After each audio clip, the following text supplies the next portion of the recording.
Hello, hello, everyone.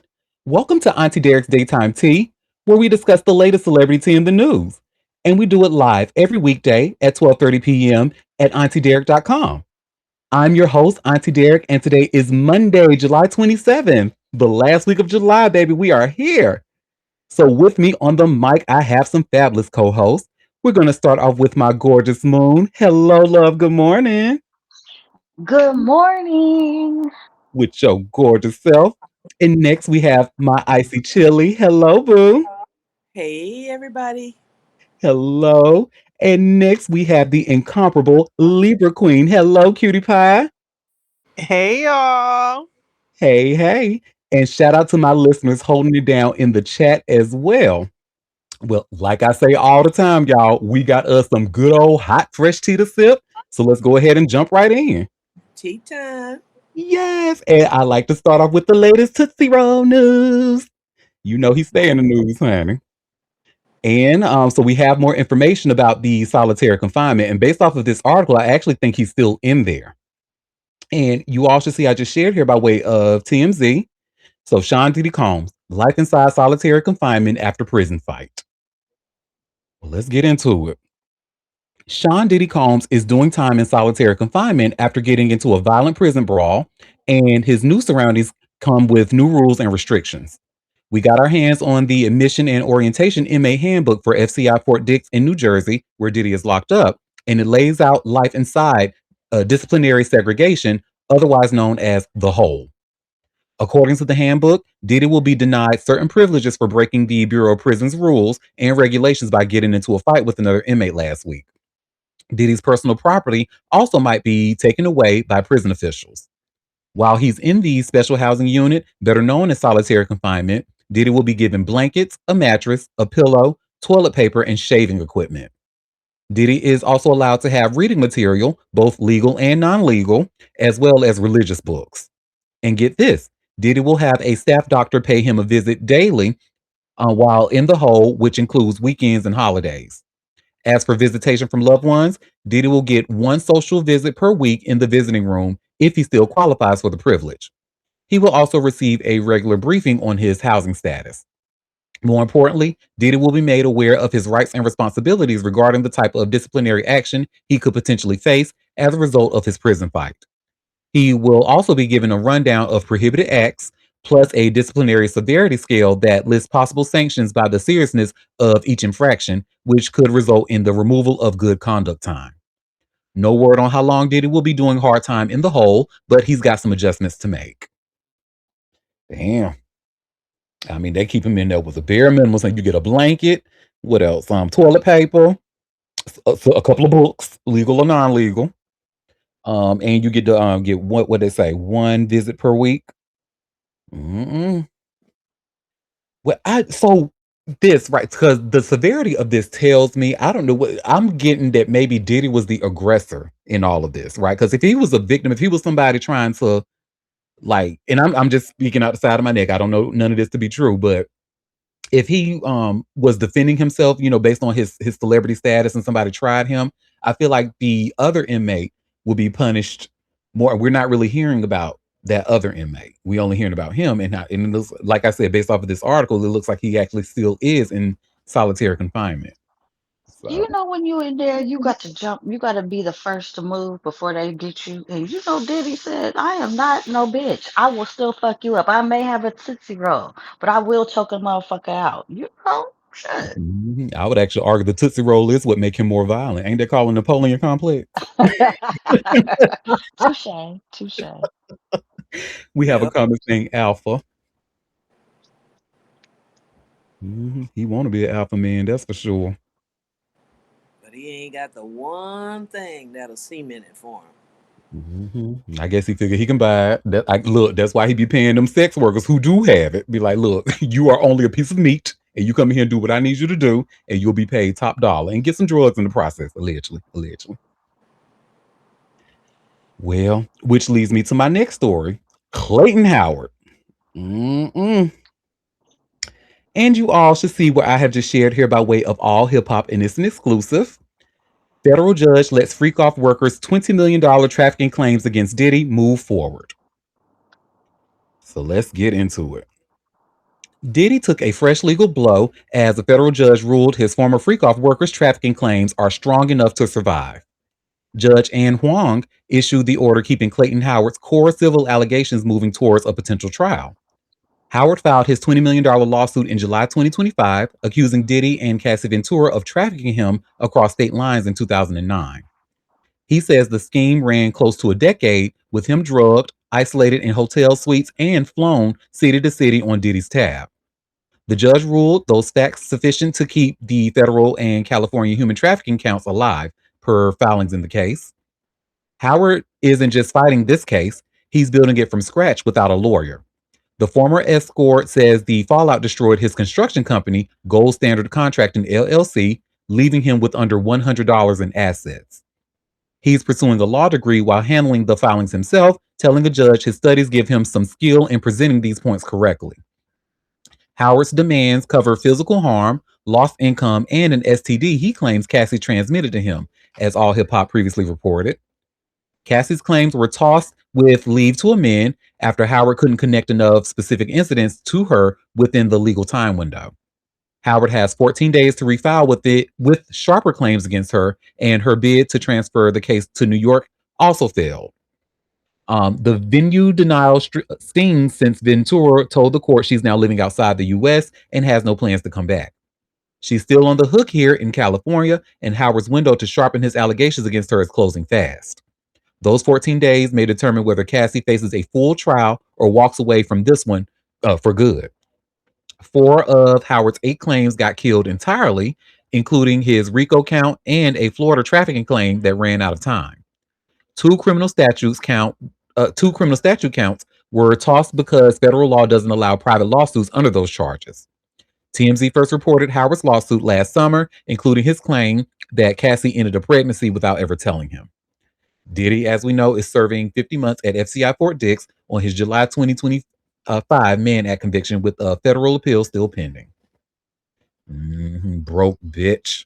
Talking about he only got $100 and under $100 in assets. You broke, of course. And remember, y'all, when we talked about his construction company, the Gold Standard. Remember that time? And then we learned that somebody who was allegedly working for him said, "This man can't be trusted, and he owes me money." Well, honey, this line here that told me everything that I needed to know, honey. When he got the STD or the STI claim, I would have rocked with him on that. Okay, you saying she gave you an STI, something that could definitely affect you as a sex worker. But then once he said, "Oh, well, she got pregnant and she had an abortion and didn't tell me," oh, baby, I knew what you were right then and there, because that's not your concern. Well, that is that on that, honey. And the next story I have, I actually laughed a little bit with this story. Andrew Tate, honey, he was like, "Oh, this water here in this gel, oh, it's making my tummy hurt." I'm not even kidding. That's exactly what he said. And you see where it says here by way of TMZ. Andrew Tate says he's forced to drink poisoned water in Miami jail. Aww. Oh, Well, it well, ain't poisoned enough because he okay, making comments. Shit, the hell. that part. Hello. Well, Andrew Tate claims his conditions in jail are cruel and unusual because the drinking water is not up to his standards and is giving him a tummy ache. The influencer went on a social media rant over the weekend, claiming the only water he has in his cells comes from a brown and filthy shower faucet. Andrew says he is not allowed to drink bottled water and is being forced to drink poisoned water. He says the water is not clean and is giving him persistent stomach problems. Sorry, no Evian or Fiji water in the clink. TMZ broke the story. Andrew and his brother, Tristan Tate, were arrested earlier this month in Miami after U.S. Marshals executed a United Kingdom extradition warrant seeking to return them across the pond on charges of rape, sex trafficking, and child pornography. Andrew says his rights are being trampled on, but he's not getting much support over his H2O gripes in the comments. Most are dunking on him and antagonizing him with comments like, "Not good, bro. Remember to leave a bad review on TripAdvisor or something." Ha! He also says he's being held in a special housing unit with no commissary, no phone calls, and no yard time. Tate Brothers lawyer Joseph McBride tells TMZ there's a hearing today where he'll exhaust all appropriate measures at this time to ensure Andrew and Tristan are well taken care of.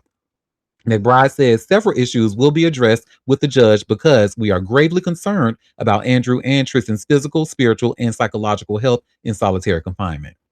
And as TMZ reported, President Donald Trump will not be getting involved in the Tate brothers' legal mess. White House Press Secretary Caroline Leavitt made it clear to the media last week that Donald Trump has no plans to intervene while the Tates await extradition to the UK. And then this story actually has an update that I'm seeing for the first time. The update says the Federal Bureau of Prisons has responded to Tate's gripes, telling TMZ FDC Miami receives an annual water certification from Miami-Dade Water and Sewer concerning the quality of the drinking water supply. Currently, the drinking water at FDC Miami is certified safe to drink.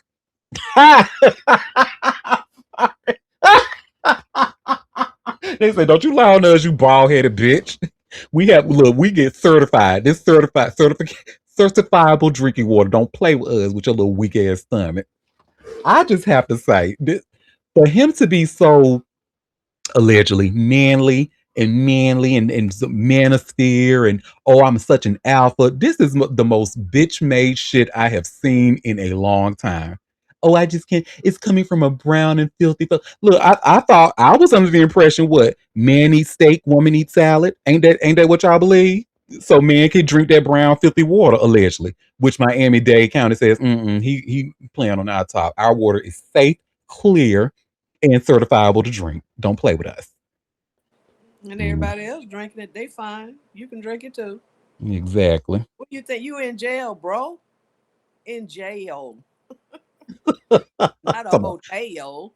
Persistent stomach problems. If you don't, go. Can they turn up the poison a little bit more? Can they turn it up? I want to say it out loud. I'm just asking questions. Can they, or is that something we can do? Somebody peeing. Is that an option? Now go ahead and enjoy your brown water, allegedly, and your navy beans. Well, that is that on that, honey. So Chris Brown, we just talked about him not too long ago. And we learned that he pled guilty to charges in the UK. But this story is not about that. This is about Maria Avila, the one who was attacked on his property by the dog. And you all should see where it says here by way of TMZ, Chris Brown's tour profits at risk of being seized by dog attack victim. Well, let's get into it. Chris Brown's former housekeeper, Maria Avila, is on the hunt for the nearly $13 million she is owed for the vicious dog attack at the R&B singer's home. And she wants to get her paws on the money he's making from his tour with Usher, TMZ has learned. In court docs obtained by TMZ, Maria said Chris has made no effort to satisfy any portion of the judgment. She now wants the court to give her full access to Chris's financial records so she can seize what she's owed. Maria points out that Chris is currently on tour with Usher for the R&B tour, which she says he is being paid handsomely. The former housekeeper said she wants all payments for the tour, any entertainment-related projects, or residuals directed to her because Chris does not appear willing to work with her to get the judgment paid off. Maria also wants Chris to be ordered to appear in court for an examination of his finances. As TMZ first reported, Chris was ordered to pay the massive judgment after a jury trial last month. She not playing with you. She said, "Run me my money." Because first she was look, I ain't got the 90 million that I originally wanted, which is cool. I got that 13 million that I'm owed. Give it here. So, and to be completely fair, this just might just because as we know, Chris has a lot going on right now. So maybe this was just an oversight on his part. I'm sure he know he got to pay her. But didn't the judgment just come down last week? This week says like, I want to get paid today. I want run me my money. Just like that dog ran to me, you run me my money. So, well, that is that on that, honey. Y'all, this next story. Oh my God. And remember, before we started recording, and if you're listening, I did tell my co-host that a lot of the stories that we have on my list do involve violence towards women. So, trigger warning and all, because it's bad. Especially this story here. Oh my God. So Eric Bieniemy, I understand he's a coach for the Kansas City Chiefs. Is that that team name? Girl, how about his son done shot and killed the wife while he's out on the road? And you all Wait, should see his wife or his stepmom? his wife. So yeah, so his mom, the son done shot his mom. Ew. Yes, and you see where it says here by way of TMZ, Chiefs Eric Bieniemy's son arrested for allegedly shooting his mom. Yeah, y'all. So jaw-dropping development in the shooting of Eric Bieniemy's wife, Mia. The couple's 27-year-old son, Elijah, has been arrested for the horrific act. Elijah Zion Bieniemy is currently behind bars and being held without bail at a Virginia jail after allegedly opening fire on his own mother, hitting her multiple times inside the family's Ashburn home on Sunday evening. Bieniemy, who posed for a mugshot after his arrest, was charged with malicious wounding, use of a firearm in commission of a felony, and discharge of a firearm inside of a dwelling, according to a rep for the Loudoun County Sheriff's Office. It's unclear what led up to the shooting. Elijah is one of Eric and Mia's two children. Eric was halfway across the country when the nightmare unfolded. The Kansas City Chiefs offensive coordinator was in Missouri preparing for training camp. The Chiefs released a brief statement after the news of the violent incident became public, saying the club is aware of the incident involving Eric Bieniemy's family. Out of respect for their privacy, we won't have a comment at this time. Our thoughts and prayers are with them. The investigation remains open, according to law enforcement. Yeah, may she rest in peace, Mia. This is and then this article does have pictures of the wife. So as you can see, this is him. This is Elijah, and this was Mia and Eric. Look, mental illness. Y'all got to take this shit seriously. We are in some dark times. Dark indeed, girl. So may she rest in peace. And just condolences to Eric and his. This is I just cannot imagine what is going through this man's brain right now. So well, that's that on that, honey. So I what's his name? Isaiah Ryder, or I don't they people know him as J.R. Ryder or something? I don't do sports, so but we have actually talked Yeah. about this man several times. And in fact, one of the last times that we talked about him was on our December 11th show of last year, where we learned about him. He was arrested for violating a protective order. Look what his ass done did again. And you all should see what I just shared here by way of TMZ. Former NBA player Isaiah Ryder arrested again over court order. So people like this, y'all, dangerous. Like, well, This former is why you NBA. should have a pistol. Mm-hmm. Well, this starts. Former NBA player Isaiah Ryder is back in custody in Arizona. This time for failing to comply with the court order. TMZ Sports has learned. According to Maricopa County jail records, Ryder was taken into custody Thursday night and booked Friday morning for failing to comply with the court order. The misdemeanor offense resulted in a guilty finding, and the former slam dunk champ is expected to remain in custody until Tuesday. Ryder's latest legal trouble comes months after he was arrested twice in connection with a protective order obtained by his estranged wife, Vanessa. As TMZ Sports previously reported, cops arrested the former Los Angeles Lakers guard in December for allegedly violating the order. He was charged with interfering with judicial proceedings. Days later, Ryder was arrested again after missing a hearing on whether the protective order should remain in place. Vanessa attended the hearing and a judge extended the order. Ryder previously denied Vanessa's allegations, claiming she pursued the protective order because he was moving forward with their divorce. Vanessa told us the order was sought solely to protect herself and their children from further harm. Ryder, the 1994 Slam Dunk champion, played for 5 different teams over the course of his NBA career, hooping with Minnesota, Portland, Atlanta, and the LA Lakers and Denver. Throughout his career, he was known as one of the best athletes in the league. Mhm. Oh, they and I'm put a sure little extra dip on their chip. He was my they sure did, and I'm sure Vanessa knows him as my husband who keeps smacking the shit out of me, allegedly. look here. Get y'all a little piece. Y'all get to the gun range. We start killing a lot of these motherfuckers, they'll start thinking twice. I What concur. happened to Buddy that was the content creator? Click, click, boom. Look here. Yep. Start click, click, booming their asses, okay? I'm gonna get you before you get me. Look, survival of the fittest. And unfortunately, y'all, that's really where it is. Like when I tell you if you're not alarmed by the femicide stats, you have not been paying attention. It is like those numbers suggest that women are literally under attack, especially by way of intimate partner violence. Mm-hmm. Like and stuff like this. These are obvious red flags. This man, clearly a protective order cannot keep this man away from Vanessa. Protective orders cannot save you. It's good to have it on record, but baby, that don't stop them from kicking in your door. That don't stop them from tracking you. It don't. It don't stop the moment. What stop them is a bullet. Well, this is her clue right here. So he had an order. He's been arrested again for violating the order. See, I wouldn't give him another chance after Mm-mm, this. I'm looking mm-mm. for you now. So if I see Okay. you, I'd rather go to prison than live in fear. I'm not gonna do it. Look, I'd be like, I had a protected order. Y'all motherfuckers wasn't doing nothing. Look here. Mhm. That he I'm literally kept violating.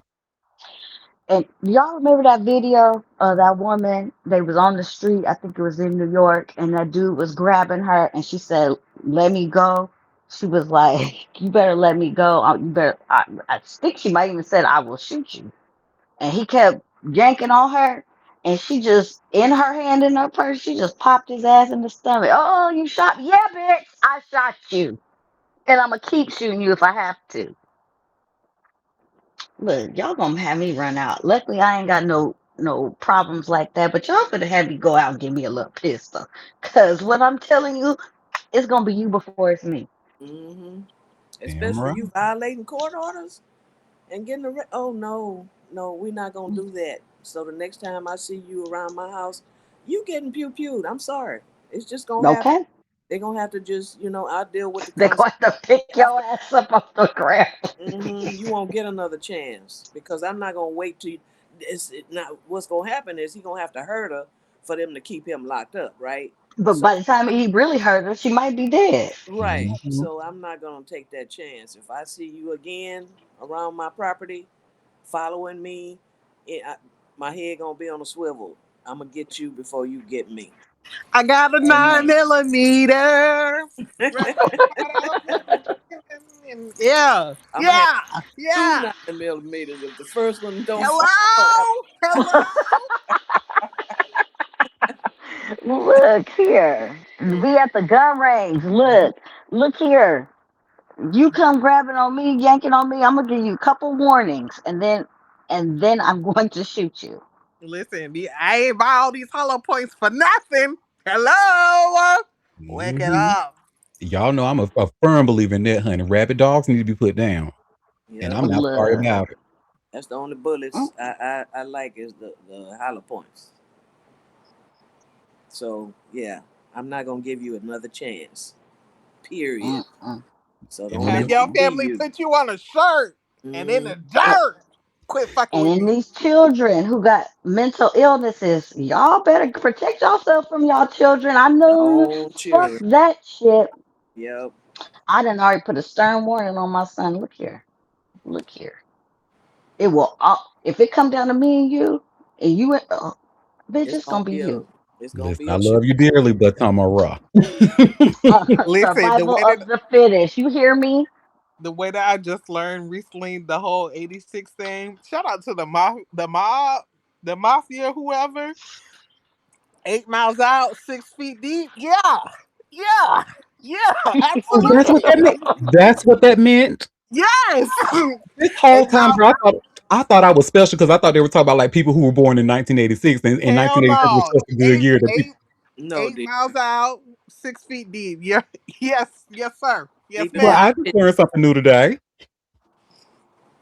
That's Yeah, their meaning. There's also 86 to out get kicked out of a place, you know. I know it's harder when it's your child, but I'm sure there were signs. He didn't just out of the blue, because you can look at him and see something's going on in his head. This man should not have been in the home with the wife, or did he come there? I don't know if he just showed up there.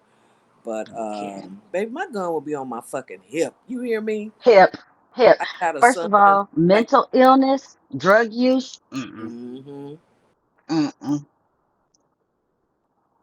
Yes, indeed. So I will certainly follow this story, see where it goes from here. I remember the last time we saw, like, we all watched a clip that he was saying, how pretty much denying the allegation. I even said, I don't believe a single word of what this man is saying.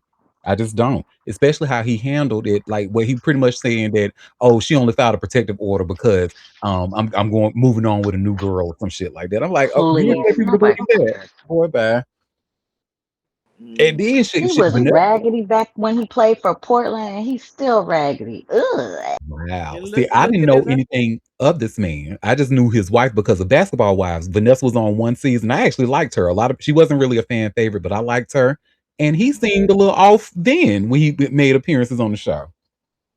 Look at his eyes. Hmm.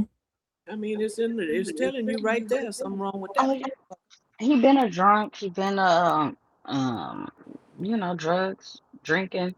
Mm-hmm. He ain't been worth shit. That's why all that great Narcissist. basketball. Man, motherfucker, he was not that goddamn great. Please be fucking for real. That's classic Anyways, narcissism. Oh, she wants me because and she mad because I'm moving on. She don't give a fuck about you moving on. she wish you would move on. Please leave her the fuck alone. That part. Well, speaking of somebody else who need to leave people the fuck alone and somebody else violating a protective order, we just talked about this man last week on Thursday on our July 23rd show.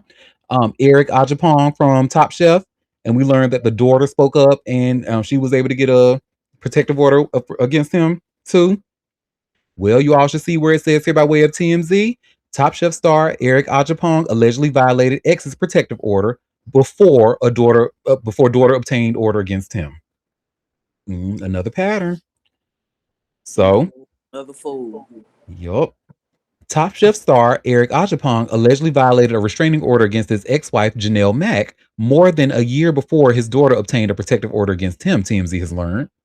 Here's the deal. Janelle took Eric to court in January 2025 and successfully obtained a temporary restraining order that barred him from contacting her by any means. Well, one day after the order was set, on January 23rd, Eric allegedly asked his former wife via the Our Family Wizard parenting app to FaceTime him. A court summons was issued, and Eric was reminded to never contact her again. The protective order was effective through February 4th, 2025. Excuse me. Eric told TMZ via his attorney the alleged violation entailed Mr. Ajapong contacting his ex-wife regarding their daughter through the Our Family Wizard app, a court-mandated communications app used during the parties' divorce and custody proceedings. The alleged violation was dismissed because the court recognized that the required method of communication was the Our Family Wizard app, creating a conflict with the protective order. Eric also posted this statement on Instagram. The past several weeks have been among the most difficult of my life. I have remained silent not because I lacked a response, but because I believe integrity is measured by how you conduct yourself when your character is being questioned. Others can choose rhetoric. I will choose truth. It's unclear what Eric allegedly did that enabled Janelle to get a protective order in the first place. The pair were married between 2017 and 2021 and share a 7-year-old daughter named Lennox. TMZ broke the story.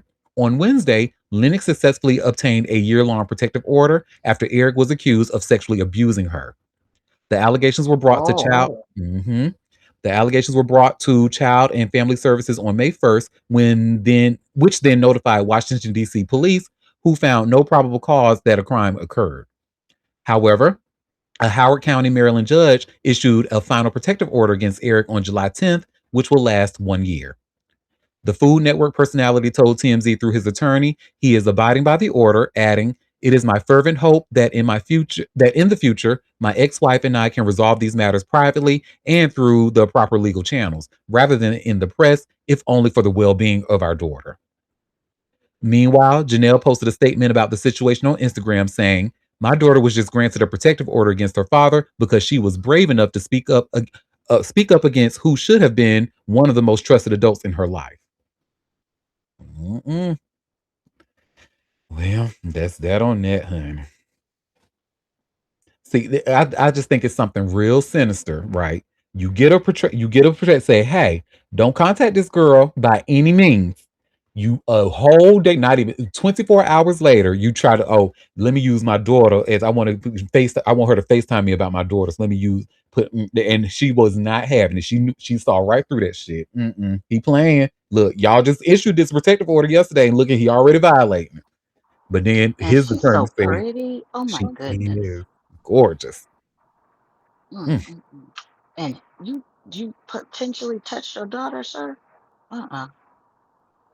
Go to hell. Yep.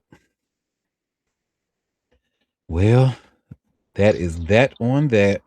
Yeah. This is nasty work. You gotta follow, keep up on this one, because this is nasty work. Oh, you yeah. Well, I'm gonna follow this story, huh? You Yeah. And yeah. I'm glad she on his ass like white on rice. Don't contact me no way, no how, no ways. No But smoke signal, nothing. by any means by any means. So, well, that's that. And our next story. So there was a guy. I hope I'm saying his name right, but Daniel Odongo. He who used to play for the Colts.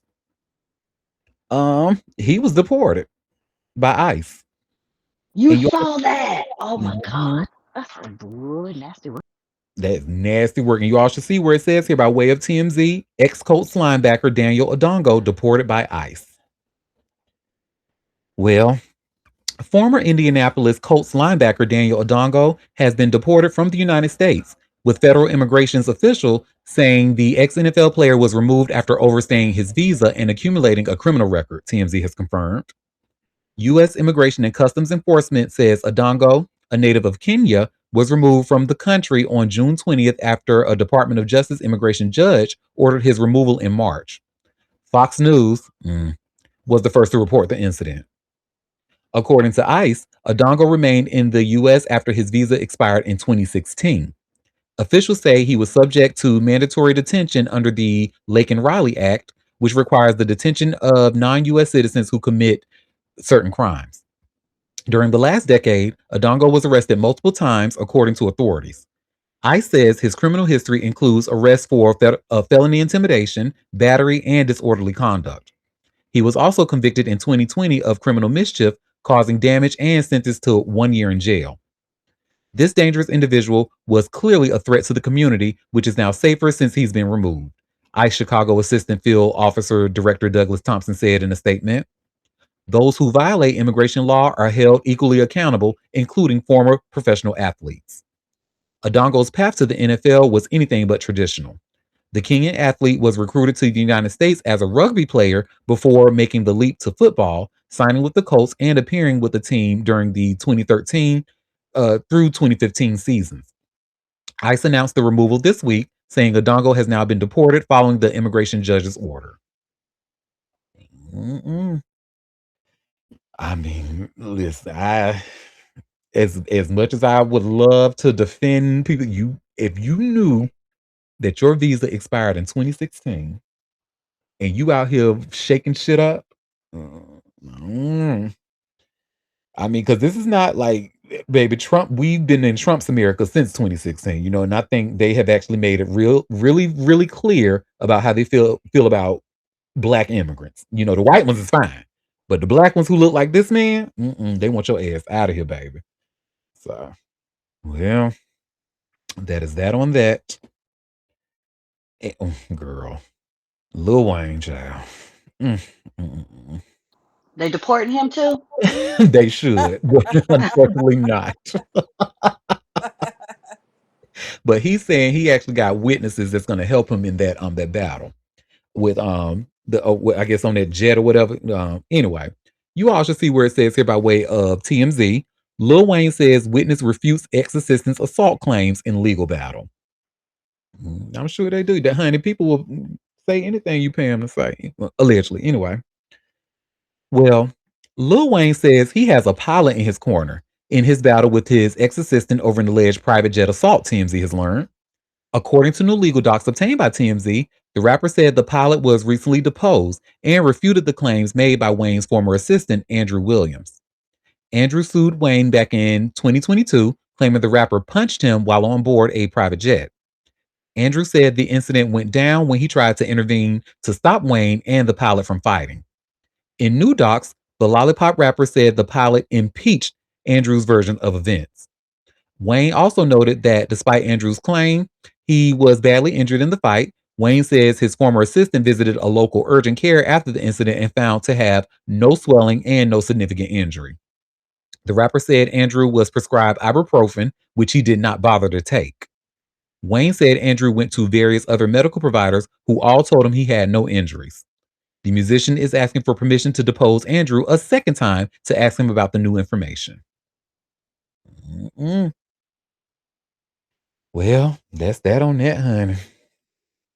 Just out of curiosity, chill. So from a health professional's point of view, right?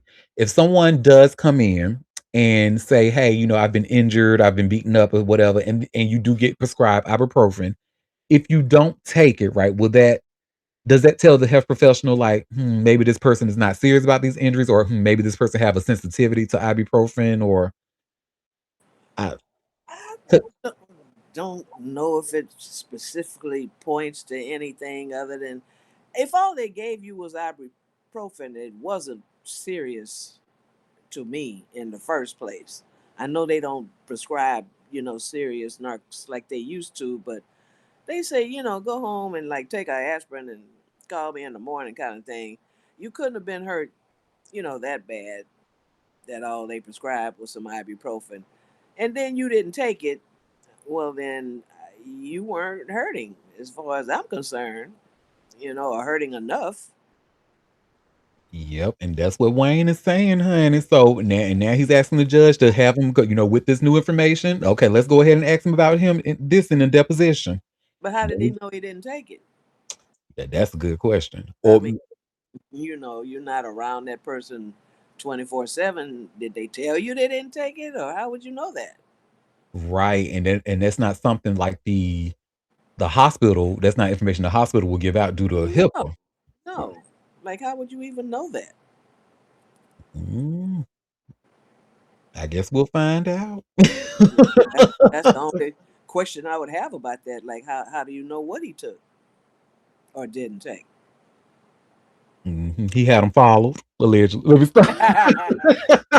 He Let me stop. got secret cameras around his house or something. Like, how would you know that? Oh, well, thank you so much for your input, honey. Well, Bootsy.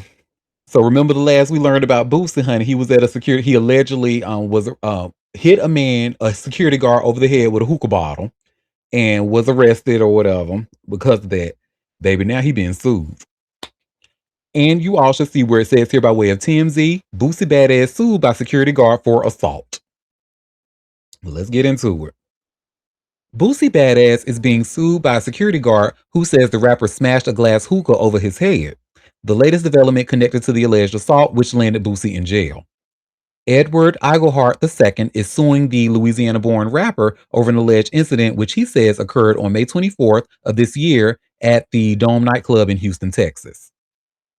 Iglehart alleges he was hired to provide security in the VIP area at an event where Boosie, whose real name is Torrance Hatch Jr., where he performed. And near the end of the night during closing, a woman who he says was in the VIP with Boosie allegedly came up to him and asked him if she could re-enter to use the bathroom in a restricted area of the club. He says he tried to politely direct the woman to a different security guard who would make the determination. At which point, Iglehart claims the woman started berating him and then eventually hit him. Iglehart says he grabbed the woman and began to lead her away when she fell. He says he bent to pick her up when he was struck with a heavy object. He alleges Boosie was standing over him with a broken hookah. Iglehart was bleeding heavily, he says, and he was rushed to the hospital. He's suing Boosie for assault and battery and for defamation for allegedly making false claims about him on social media. Iglehart is also suing 1712 Main Street Entities, the company who owns the club, for allegedly overseeing Boosie and his guests creating an unsafe workplace. TMZ broke the story. Boosie was arrested for this alleged assault back in May. The club owners and promoters told Houston Police Department the woman Iglehart was escorting out is Boosie's niece. In a statement to TMZ, Boosie's attorney, Carl A. Moore, said, "We plan to vigorously investigate and defend Mr. Hatch against these allegations. We wish everyone would reserve any judgment and allow this case to play out in court." He added Boosie was trying to defend his female relative and de escalate the situation. We've reached out for a reaction to the civil suit. So far, no word back. Mhm. I mean, listen, this is probably gonna be like one of the only times that people hear me align with something in regards to Boosie. But I just know if I were to see my niece like and it looks as if she was being trampled over by a security guard, oh, you best believe I'm picking up something. I'm going over with your fucking head. Because and I'm sure that's probably Boosie probably looked to the left and said, "Oh, is that my niece on the floor?" And the security guard standing over her. Oh, let me go handle this real quick. So I don't know, but if she did start berating him at first and then put her hands on him first, there you girl, you can't be doing that. Well, that is that on that. I will continue to follow and see what happens. Child, let's talk about the next two stories I have are about pointless hackings. You know what? Hackers be getting on my fucking nerves. Y'all be hacking the wrong shit. Shit that ain't got shit to do with shit that don't nobody give a shit Hacking about. everything but these motherfucking student loans. Everything. Come on. Do your Every host big one. If you're gonna go to jail, go to jail. Wipe it so clean that they can't even restore it. They don't even know. They can't find all of us. shit. Go in and approve every American citizen for SNAP benefits, honey. Well, everyone except the white ones. Mhm. You Well, hold on. Somebody did that though. They did that in the state or a city somewhere. where They was it? got caught. I forget which state it was, but yep, I remember that.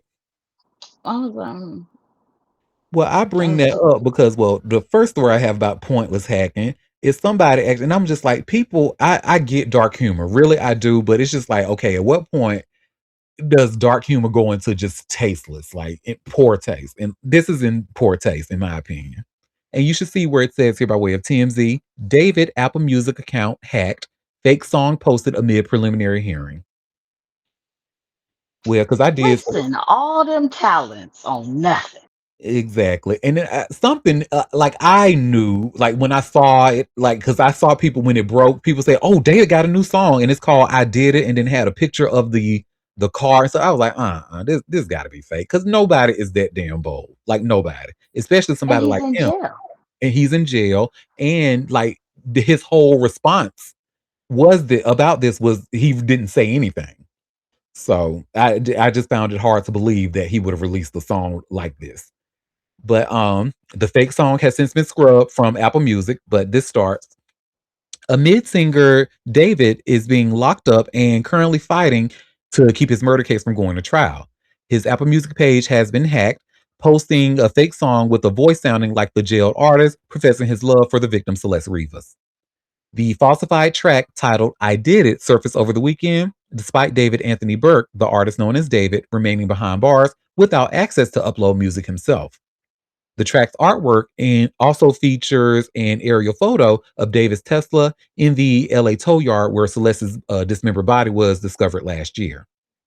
The chorus repeatedly named Celeste, describing her as the girl with my name tattooed on her chest, and claiming her scent remains on his clothes like cigarettes. The voice mimicking David's voice also sings about hearing Celeste whenever he breathes, missing her and fearing she will only love him after he dies. The timing couldn't be more jarring as Burke remains jailed without bail as his preliminary hearing unfolds in Los Angeles, detailing the gruesome evidence prosecutors have against the singer. As TMZ reported, prosecutors spent the past week laying out evidence they claim connects David to Celeste's killing, including messages revealing tension between the pair shortly before her death. The court also heard David had Celeste tattooed on one of his fingers, which prosecutors say Celeste had his name inked on hers. David has pled not guilty to murder, continuous sexual abuse of a child under 14, and unlawful mutilation of human remains. The preliminary hearing will continue this week. We've reached out to Apple Music and Burke's Camp. So far, no word back. Well, David ain't gonna be able to say nothing back to you, girl. But anyway, but that's that on that. Just somebody. This was a sick joke to somebody. Like this is Celeste's family sees this. Like this is so terrible. Just done in poor taste. It's Like, very tasteless, extremely. well, that is that on that, honey. And another pointless well, this one might not be so pointless to be honest. I actually like that this happened, but still, heck the ship some shit that really matters. But this somebody done got into Drake's YouTube account and uploaded Kendrick's Night Like Us. And you see where it says here by way of TMZ, Drake uploads Not Like Us during YouTube hack. Well, Ah, that's funny. yeah. Drake and Kendrick Lamar's 2024 rap battle still lives in the heads of hip hop fans. At this point, most people agree that Kendrick won the war. With songs like Euphoria and Not Like Us, it's hard to argue against him. Although there are certainly still some Drake fans holding out with their verdict. Delusional, anyway. Not Like Us is a song that has haunted Drake. Even when the success of Iceman in plain sight, there's still that looming presence of a song that could have ruined a smaller artist. That said, Drake probably wasn't happy when he saw that his YouTube channel with 33 million subscribers uploaded Not Like Us on Sunday. Thankfully, for the Canadian megastar, the video was taken down fairly fast. As it turns out, this was part of a large hack targeting some of the biggest artists in the world. Drake shouldn't feel too bad about all of this. Artists like David, Kanye West, Frank Ocean, Playboi Carti, and even Kendrick Lamar were also targeted by the hack. Leaked songs and demos were uploaded to these accounts, while artists like David were trolled with songs related to his murder case. Hacking is back in the public consciousness right now. Over the past few weeks, we have seen numerous iCloud leaks involving the likes of I Love You Kim Chi, Ari Fletcher, and Cameron Levine. These situations involve sensitive photos and were a major breach of privacy. While this YouTube hack is something else entirely, one must wonder what is going on with cybersecurity these days. It appears as though hackers are becoming more daring and sophisticated. This is a warning to change your passwords. Again, can you hack the damn student loans and get them a rate? Do something beneficial. I don't give a fuck about them goddamn artists. Y'all do something for the people. Child, I'm going to say something, and I won't say the person by name, but I'm sure when I start talking, the people in my life, the people in my circle will know exactly who the fuck I'm talking about, honey. But there's a doctor, right? A doctor I know, and his doctorate is in he has a doctorate in cybersecurity, right? So in conversation, and this is a black man. In conversation, Elon Musk came up. Now I know if I'm because what does cybersecurity mean to people, right? Keeping people's information safe from online hacks and being seen by people who don't need to be seeing your business and stuff like that. That's what cybersecurity means to Hmm. me, right? Hmm. So if someone has a doctorate in that, and we all know what Elon Musk got his ass in the White House and did, honey, looked at all the American people information under that damn Doge, what we call it, Doge or Doge, whatever the fuck he wanted to call it. Now I know if I have a doctorate in cybersecurity, I would be highly offended and highly alarmed by that because that goes against everything that my doctorate stands for, right? No, not this man. This man actually defended Elon Musk, and then a comment came out like, because somebody said he put the Nazi sign up, and he was like, "Oh, well, is he really racist? Oh, did he really do that?" I'm like, "You know what, you bitch ass nigga? I know exactly what the fuck you are. Stay away from me. You are a fucking coon." So yes, I'm calling that doctor a fucking coon. And if you got a problem with me, we can, what we can do, boo. So, Ooh, but you better because I'm nice. I won't say your name on a public recorded platform, so your colleagues won't be looking at you sideways. Fuck nigga. Well, anyway, and matter of fact, can you request for he need to get a refund for that degree? To be honest, for that doctorate.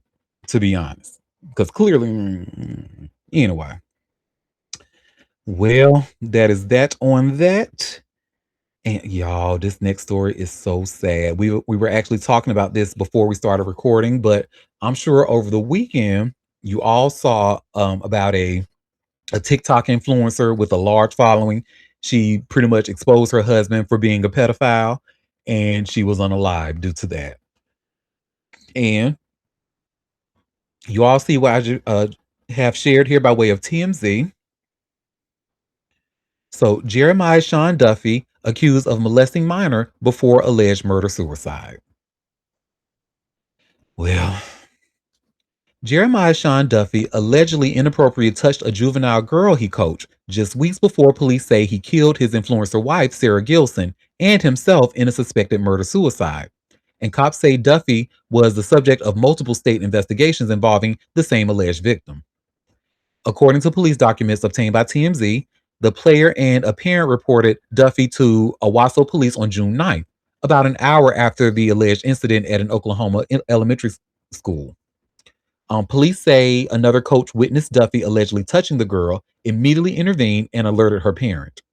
Duffy allegedly fled the school before officers arrived and was not seen by Owasso police afterwards. The documents say investigators learned of similar acts towards the same juvenile in multiple law enforcement jurisdictions across several states.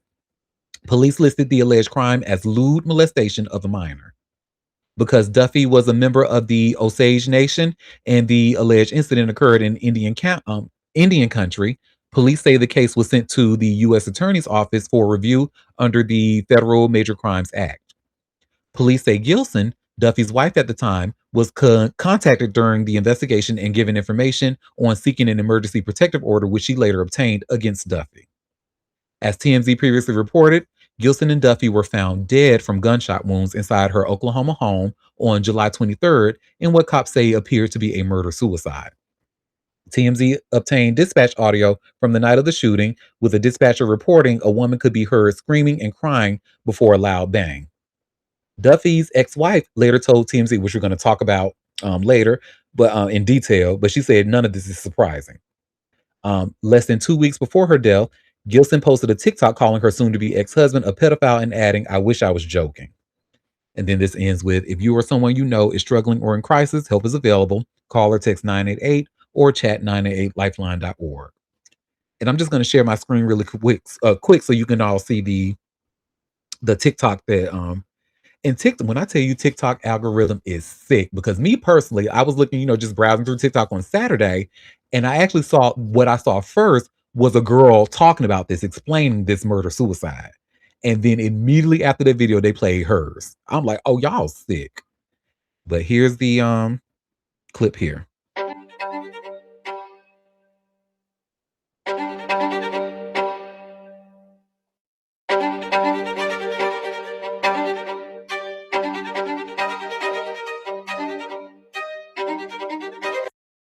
Girl. Mm, mm, mm, mm. So that's that on that. But like I said, let's talk about that ex-wife, honey, who says she is none surprised, not even a little bit. And let me see. Make sure I have the right link. And you all should see where I've just shared here by way of TMZ. Sarah Gilson alleged murder suicide did not surprise Sean Duffy's ex-wife. So the ex-wife of Jeremiah Sean Duffy says she was shocked to learn he allegedly killed his influencer wife Sarah Gilson before taking his own life, but she was not surprised. Stephanie Ramsey, Sean's ex-wife, tells TMZ Sean threatened her throughout their 20-year relationship, and she alleges Sarah also knew he was capable of violence. She says the alleged murder-suicide came as a shock, but claims Sean's history of threats made the violence itself far less surprising. Stephanie tells us she and Sarah stayed in contact whenever Sarah and Sean were apart, and says the woman spoke just. And says the women spoke just days before the fatal shooting.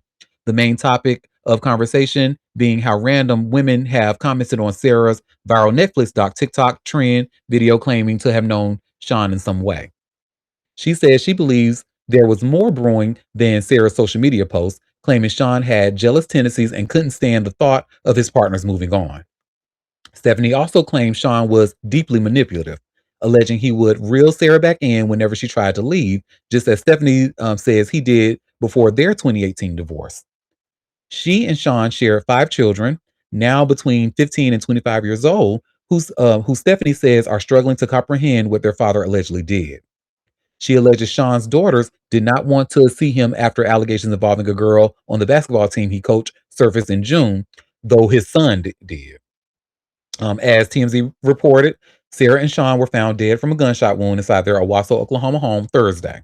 Authorities say Sean shot Sarah before killing himself.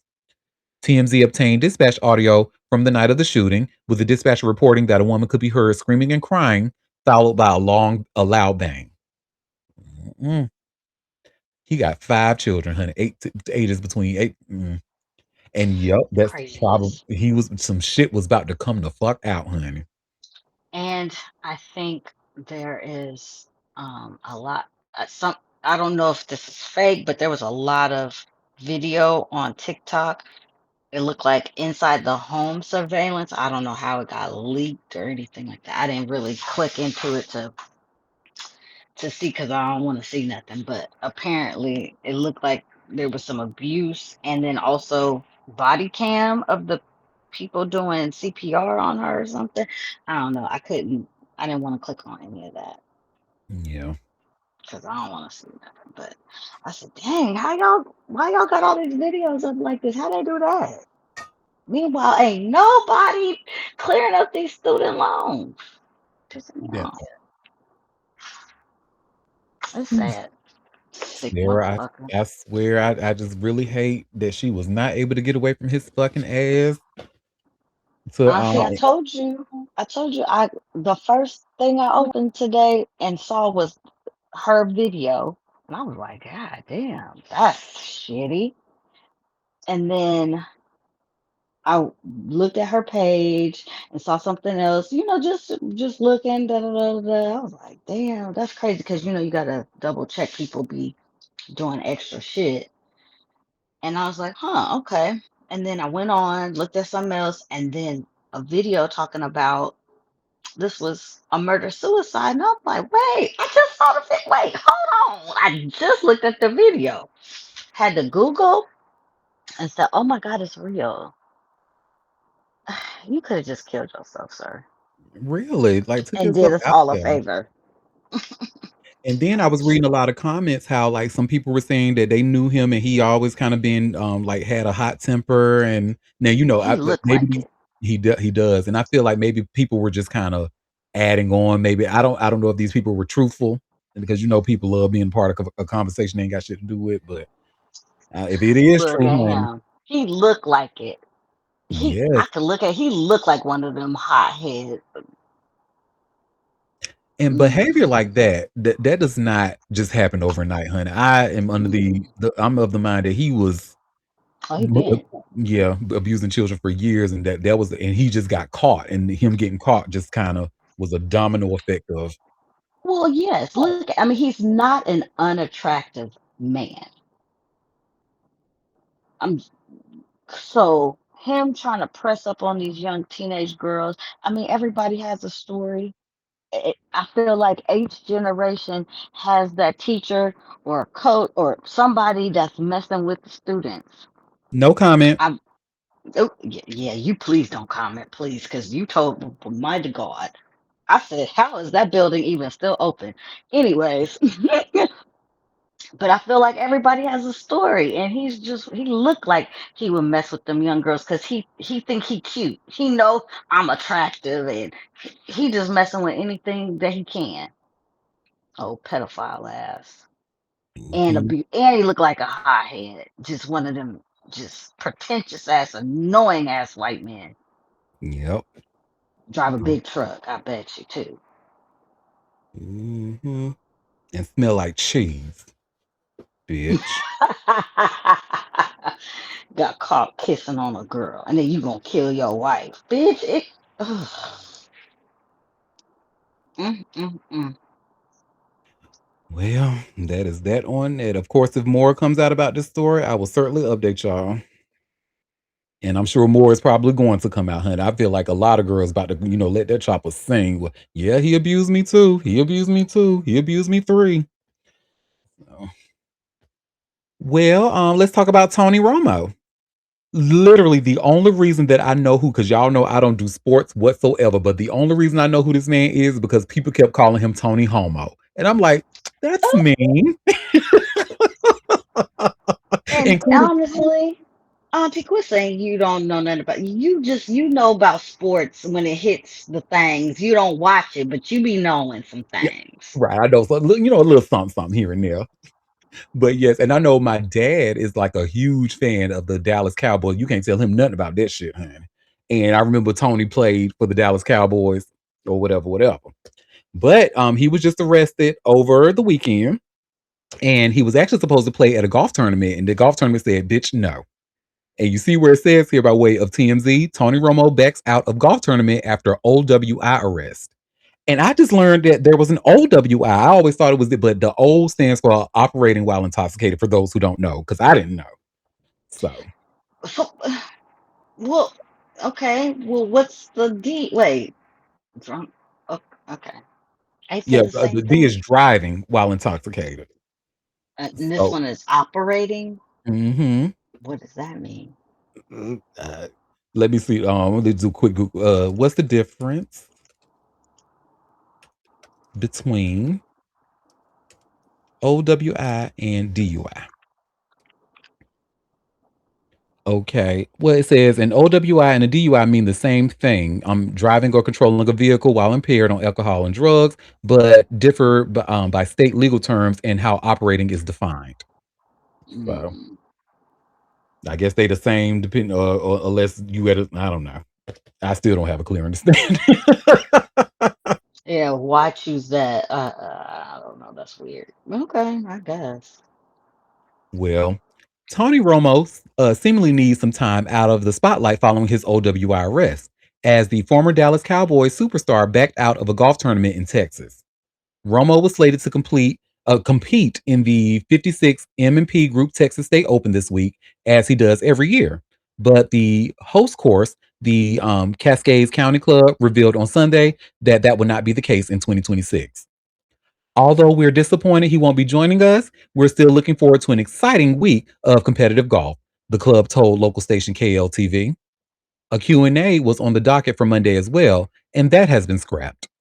As TMZ previously reported, the current CBS Sports analyst was arrested for operating a vehicle while under the influence on Thursday after he was pulled over on a high-rise bridge while going southbound on I-43. He had just finished competing at the 125th Wisconsin Amateur Championship, which wasn't his best outing as he finished 35 over par. Officers say he performed poorly on field sobriety tests that night too, and he was taken into custody. Romo seemed to be okay as he posed for a mugshot, grinning ear to ear. Aside from his lengthy career with America's team, Romo is often found on the golf course and has competed in plenty of tournaments over the years, where he's got a rep for being one of the best athlete golfers. And let me share my screen so y'all can see this mugshot, honey. We have a That question. looks more like a smirk. Yeah, look at him. I'm sorry. Oh, well, whatever he He's was high just right there. he was Hmm. enjoying himself, honey. Whatever. I want to get like that, honey. I want to get lush like that. But you That could, is a smirk like, this is gonna be on TMZ. He already knew. That's what that like, that ain't no like smiling, like happy. That's like, that's gonna be on TMZ, damn it. that's Merc telling me, yep, I sure did. That's what I was saying. We I have a wonder what question. he was doing. Oh, go ahead. Oh, I was going to say, we have a question asking, didn't Tony Romo date Jessica Simpson? I think so, didn't he? Let me double check. Was that who he dated somebody? No, wait. I forget who he was married to. Yep, they dated from 2007, 2009. But what was he doing on that for you to get pulled over on a bridge? They say you got to stop immediately. What was he doing? Mm-mm,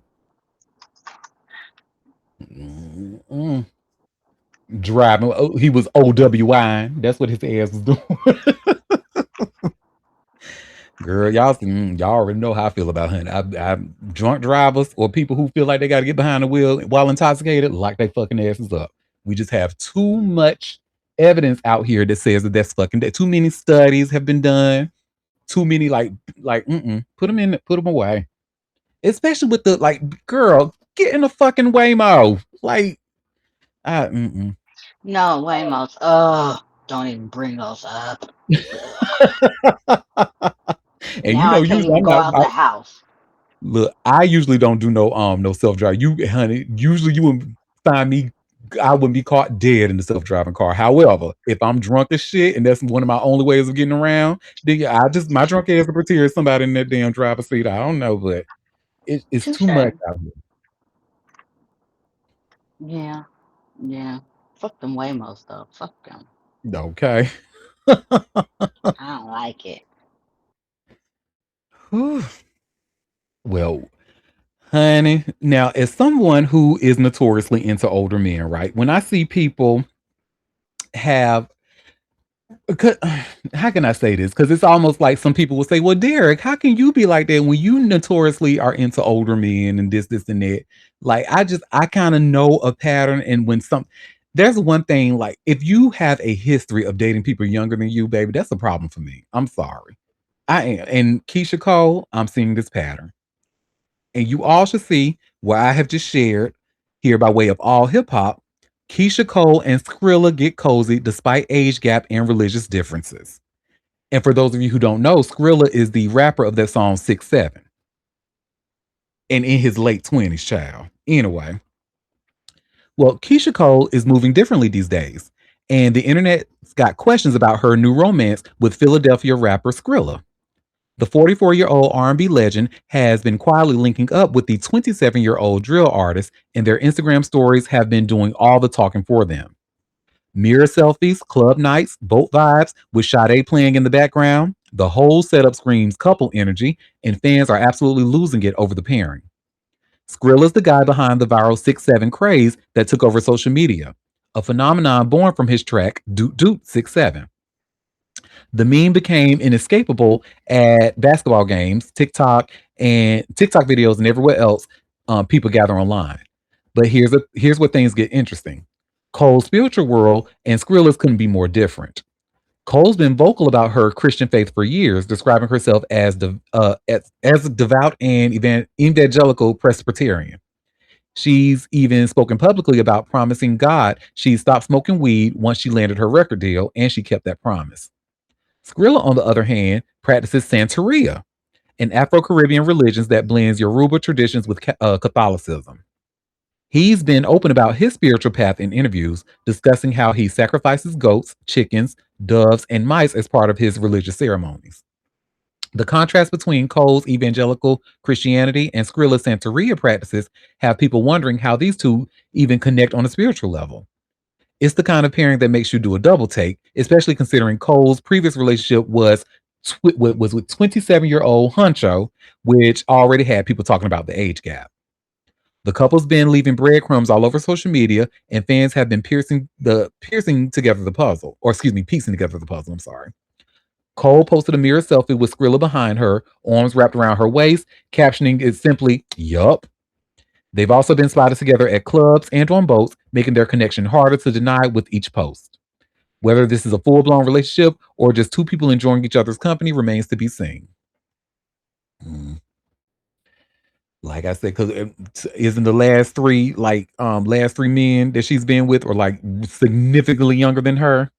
Mm-mm. Child, she don't be making good choices. But okay. But Okay, why? girl. Okay, you made a point. You date older men. Why is it not okay for her to date younger men? It's hard. It's so hard to explain. Like, okay, because okay, I should say when I have been with older men, right? They don't have a history of dating younger people. So it's kind of like to me when somebody does that, and this is who they're only dating. It to me it just screams like there's some type of a developmental. I don't know. I just it. I don't. It's hard to explain, and She's yeah, a so it cougar. does. She's in cougar territory. She's a cougar. Let her live. Mm, I guess. I wish she would choose something other than these rappers, but go ahead, girl. Go on. 27-year-old rappers at that, girl. There's so many of them. It's like, girl. And funny enough, these younger dudes be really in older women's faces. I mean, it's a market, it's a thing. No, they So, do, honey. They be trying to talk to me. I be like, get your little young baby. No, no. It's not. No. And it scared the shit out of me when it first started happening. I was like 35 at the time and a 21-year-old. I'm like, baby, I got younger brothers and sisters your age. Absolutely the fuck not. No. So, I guess it's just look, it's hard for me to. So yeah, I guess at risk of sounding hypocritical, then yeah, I just it's not a good look to me. But that's that on that. What we got next? This next story here, honey. Emma Roberts. Y'all know I tend to. She's a wonderful actress. I, wonderful actress. I actually love her auntie and her dad, but her, mm-mm. And this new husband that yes, like I said, new husband because Mama's was just married over the weekend, honey. And y'all should see where it says here by way of TMZ. Emma Roberts officially married to fiance Cody John. Cody, if you know what I know, boo, you'll get you a helmet. Allegedly, allegedly. Well, this starts. Emma Roberts and Cody John are officially married. Photos from the wedding show Emma and Cody sealing the deal with a kiss. Emma is also seen holding hands with her son, Rhodes, as they walk down the aisle for the emotional moment. Emma stunned in a white chiffon wedding gown with a high slit and matching headband, while Cody looked sharp in his classic black tuxedo, according to photos obtained by Page Six. The wedding included some very special guests, including Emma's A-list auntie, Julia Roberts. The ceremony reportedly lasted about 45 minutes and took place in 95-degree heat, according to Page Six. TMZ broke the story. The couple was planning to tie the knot Saturday in an intimate ceremony at Cody's family estate in Sun Valley, Idaho, surrounded by close friends and family. Emma and Cody have been together for about 4 years and announced their engagement in July 2024, when the American Horror Story actress shared a photo showing off her massive diamond ring. The couple kept their wedding plans under wraps, with sources previously telling TMZ they were preparing for a private celebration at Cody's family Sun Valley estate. Now, after years together, Emma and Cody have officially said, I do. And now he will allegedly be saying, oh, please don't hit me anymore. I'm like, honey, this girl here, too much. She is known for not keeping her fucking hands to herself, and she is known for being nasty towards black people. Because I don't know if y'all remember, like Angelica Ross, when they were doing that season of American Horror Story together, and Angelica pretty much came out. I was like, that was a bitch, and I went through a whole bunch of microaggressions around her and shit. And then she did come out and apologize and shit like, but this girl is too problematic for me. And hitting people, and the way she I don't like how she did Evan Peters. It had to been something egregious for me to feel sorry for a fucking white man. But the way she did, she beat the shit out of him, embarrassed him, and then tried to keep him from working. Fuck her. So, John, honey, grab you a helmet while you can, baby. Look at look at this shit. She even looked like this engagement picture, honey. She looked like she just finished beating his ass. Look at her.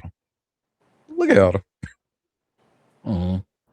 I honestly didn't know she had a kid. I'm like, what? Didn't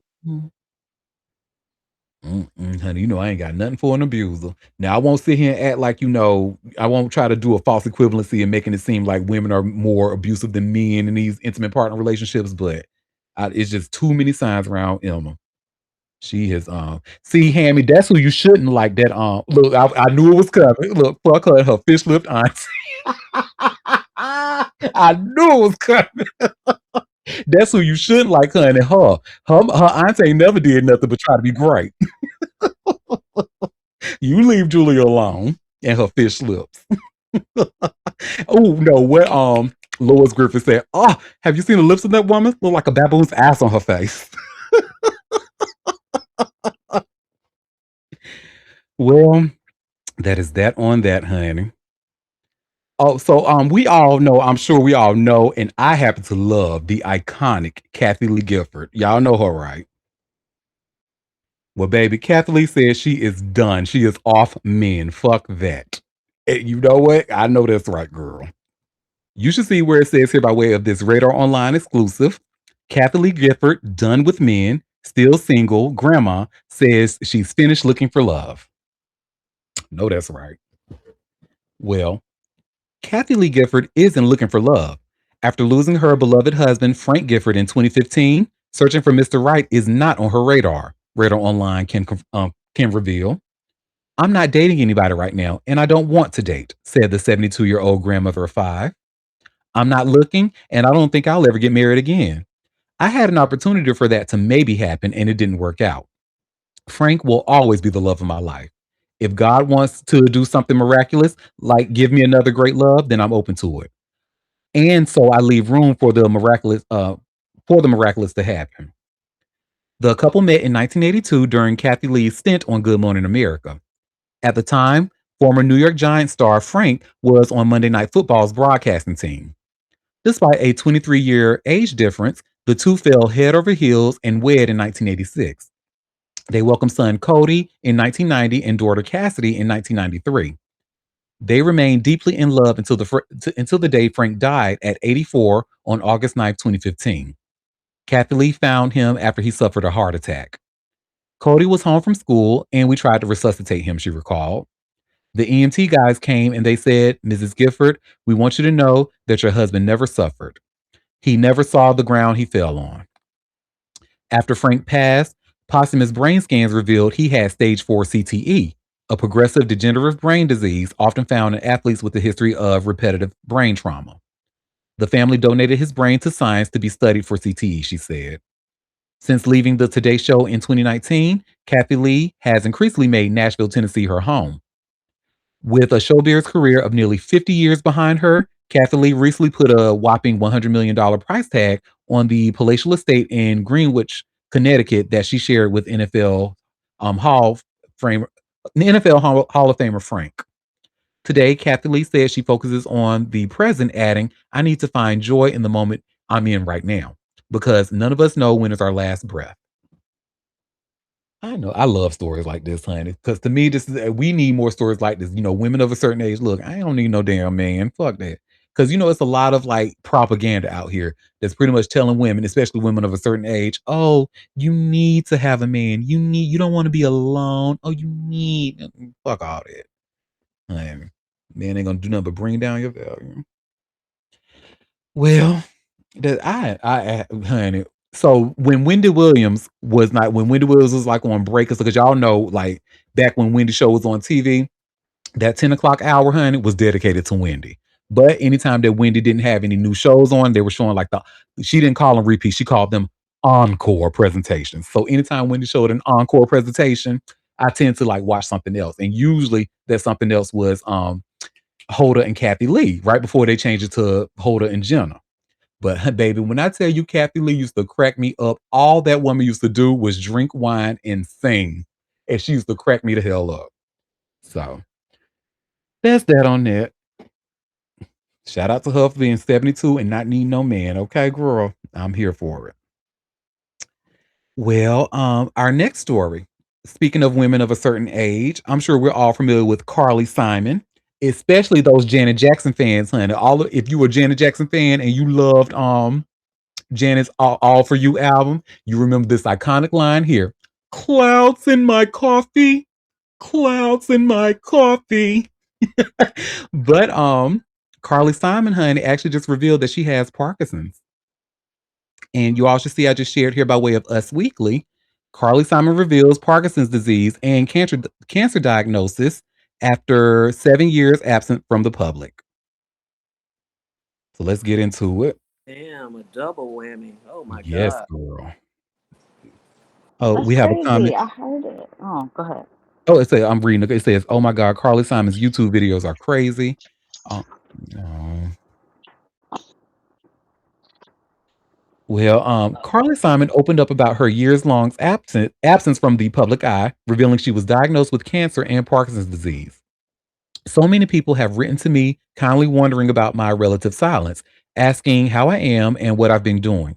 The truth is, I've been learning how to live with Parkinson's disease. The singer, who's 83, wrote in a statement shared with us on Monday, July 27th. Simon noted it has taken some time for her to understand the diagnosis, to adjust to it, and to decide how much I wanted to say about it publicly. Parkinson's is different for everyone and it can be unpredictable. Some days I'm so tired I can't get the day moving at all. On others, it gives me a little more room to move, think, work, and feel like myself. She continued. The problems began with arthritis in both knees and one hip. I eventually had all three joints replaced, out with the old and in with delicate bouquets of metal and plastic. After three replacement surgeries, the songwriter still had difficulty walking. It continued to worsen, which caused Simon to seek more medical assistance. I had trouble standing up from low chairs and deep couches without someone offering me an arm. Overstuffed furniture became my enemy. Once seated, I could feel as though I had been swallowed by the chair and might remain there permanently. Like a guest who had badly overstayed her welcome, she said. Eventually, there were periods when I could not walk without considerate help. My family and I knew that something more was going on. After an extensive evaluation at the Mayo Clinic, I was diagnosed with Parkinson's. Simon began treatment, which included taking medication to help with stiffness and other symptoms, she explained. There is no tidy or predictable schedule to the illness. It does not consult my calendar before deciding what kind of day I'm going to have. Parkinson's is usually associated with movement, tremors, and balance, but it can affect much more than the body. It can bring anxiety, depression, exhaustion, and apathy. The apathy is particularly strange, she wrote. You can find yourself lying there like a starfish drying in the sun, arms pointed in all directions, while nothing inside of you is telling you to get up, read, write, sing, call someone, or do much of anything at all. Simon continued, this has been one of the hardest things to explain. It is not simply sadness or laziness. It is as though the part of the brain that sends out invitations to participate in life has temporarily misplaced the guest list. As she began her Parkinson's treatment, Simon was faced with an additional challenge: basal cell sarcoma on her face. The cancer was removed, but the surgery affected my appearance and made me more self conscious about being seen in public, she noted. I have always been more critical of my appearance than anyone could possibly imagine. Check out the irony of having written "You're So Vain," and this gave my inner critique quite a lot of new material. Simon explained that withdrawing from the public was the most palatable reaction due to her mobility issues, the Parkinson's diagnosis, the surgery, and the emotional effects of it all. If a person is allowed to hibernate during both winter and summer, then I have become an all season bear, she detailed. But I have not stopped living and I have not stopped working. Amid her health battles, Simon found herself returning to music. In the middle of all, in the middle of all this, I began recording a new album, Coming in Waves. That still feels mysterious to me. Music has always known when to arrive. It has rescued me more times than I can count, she wrote.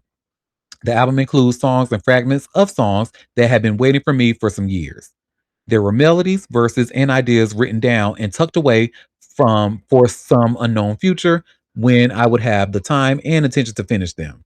Apparently, that future is now. Comes in Waves marks Simon's original full length album since 2008. And I'm just actually going to end it there because it talks about this new album that's coming out. When all I really wanted to talk about was her Parkinson's. That is, oh my goodness, my heart goes out to her. She described all that like a song lyric. I mean, she made it sound beautiful in a way. It's I'm glad her cancer wasn't more serious; that it was just a skin cancer and removable. But Yep. yeah, it was so poetic the way she described her Parkinson's. Just naturally gifted like that. Man, that's crazy. hmm Carly Slayman, honey. But I tell you, they can't tell me that, honey. That clouds in my coffee line from that. Oh, but then she goes on into portrait. Clouds come in all shapes and sizes. Most men like to evaluate their prizes. I was like, okay, girl, I hear what you're talking. I hear what you're talking. Oh, we have a Look. comment. She was vlogging, and somehow I think in 2010 and 2013, I was surprised she was blogging because she always seemed intoxicated. I know that's right. The crazy thing is I saw it this morning on Good Morning America, and I didn't see where they talked about the cancer. They just talked about the Parkinson's. Hmm. Damn. Well, I guess because maybe the surgery took it out, and she's like the effects of that just left her appearance of her face, and she felt self conscious about that.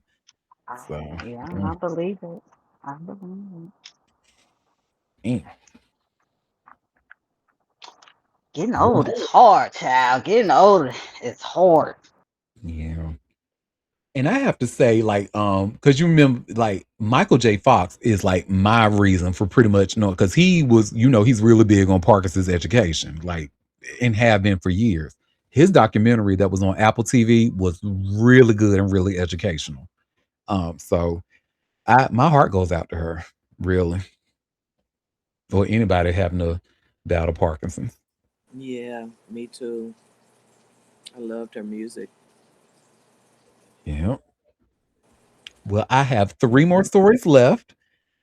This up, girl. This next one is a whole 180, honey. Whack 100. We actually have not talked about him in a while. I guess maybe he's been on his best behavior, or maybe I just didn't want to talk about any stories involving him. But we definitely talking about this one, honey. You all should see, and this is a very interesting story, I have to say. You all should see, and this is an all hip hop exclusive that says Whack 100 boasted about meta banging online, and now he's being sued for more than $75,000. What is metabanking, you say? When you get a whole bunch of people to try to take down somebody's YouTube account? Well, it says a Missouri YouTuber is suing Whack 100 for allegedly paying $10,000 to get his channel wiped off the internet, according to a complaint obtained by All Hip Hop. The suit claims Whack hired a squad to destroy a YouTube channel because its owner was publishing alleged federal paperwork on him. Byron E. Blake Jr. ran a YouTube channel out of St. Charles County, Missouri, covering court records and hip hop legal drama. He filed the suit naming Cash Jones, publicly known as Whack 100, and seeking more than $75,000 in damages. The complaint says the beef started after Blake began publishing federal paperwork he says proves Whack was cooperating with law enforcement. On June 21st, 2026, Wack tagged Blake's verified Instagram handle in a public post and wrote, "We have three more on the list. We couldn't match your lies, so we're playing it dirty. Best 10,000 I've ever spent." That same day, Blake's YouTube channel was permanently terminated by the platform. Blake says in the filing that Wack's hired squad, which he calls the exposers, used mad bad faith reports to trigger the deletion. Wax showed up on No Jumper on July 12th and made things worse by bragging about his strategy on tape. He told the audience, "YouTube land, this ain't the streets. Over here, we're meta banging. I can meta snatch your shit in a meta major way." Blake's complaint points to those words, plus Wax's admission that hurting his pockets hurt different, as direct evidence of intentional financial harm. Blake's whole case leans on the Big U federal filing, which All Hip Hop covered when Henley surrendered last year. Page 52 of the complaint quotes Wack breaking down Big U's alleged extortion tactics, and Blake says prosecutors use those same statements in building their RICO case. Blake also cites a 2022 FBI call Wack recorded and released publicly, arguing it shows a pattern of feeding federal agents through the public media. The lawsuit hits Wack with three separate claims: defamation, civil conspiracy for bankrolling the exposers, and tortious interference for taking down Blake's channel. Blake is seeking compensatory damages, punitive damages, and a permanent injunction blocking Wack from hitting his accounts with bad faith reports. Wack has previously threatened defamation suits over informant allegations. Mm-mm. See, and I have Why to do like, people tell on themselves? What's that about? girl, On I'm the like, internet, on and video.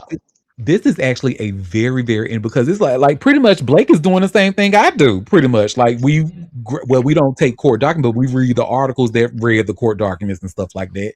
And that's like him. Like this shit happens. In fact, do y'all remember in Vegas, like that shooting with two? It was a one influencer shot another one in Las Vegas, like right on camera and stuff like that. Now I remember that started. Yes, I remember.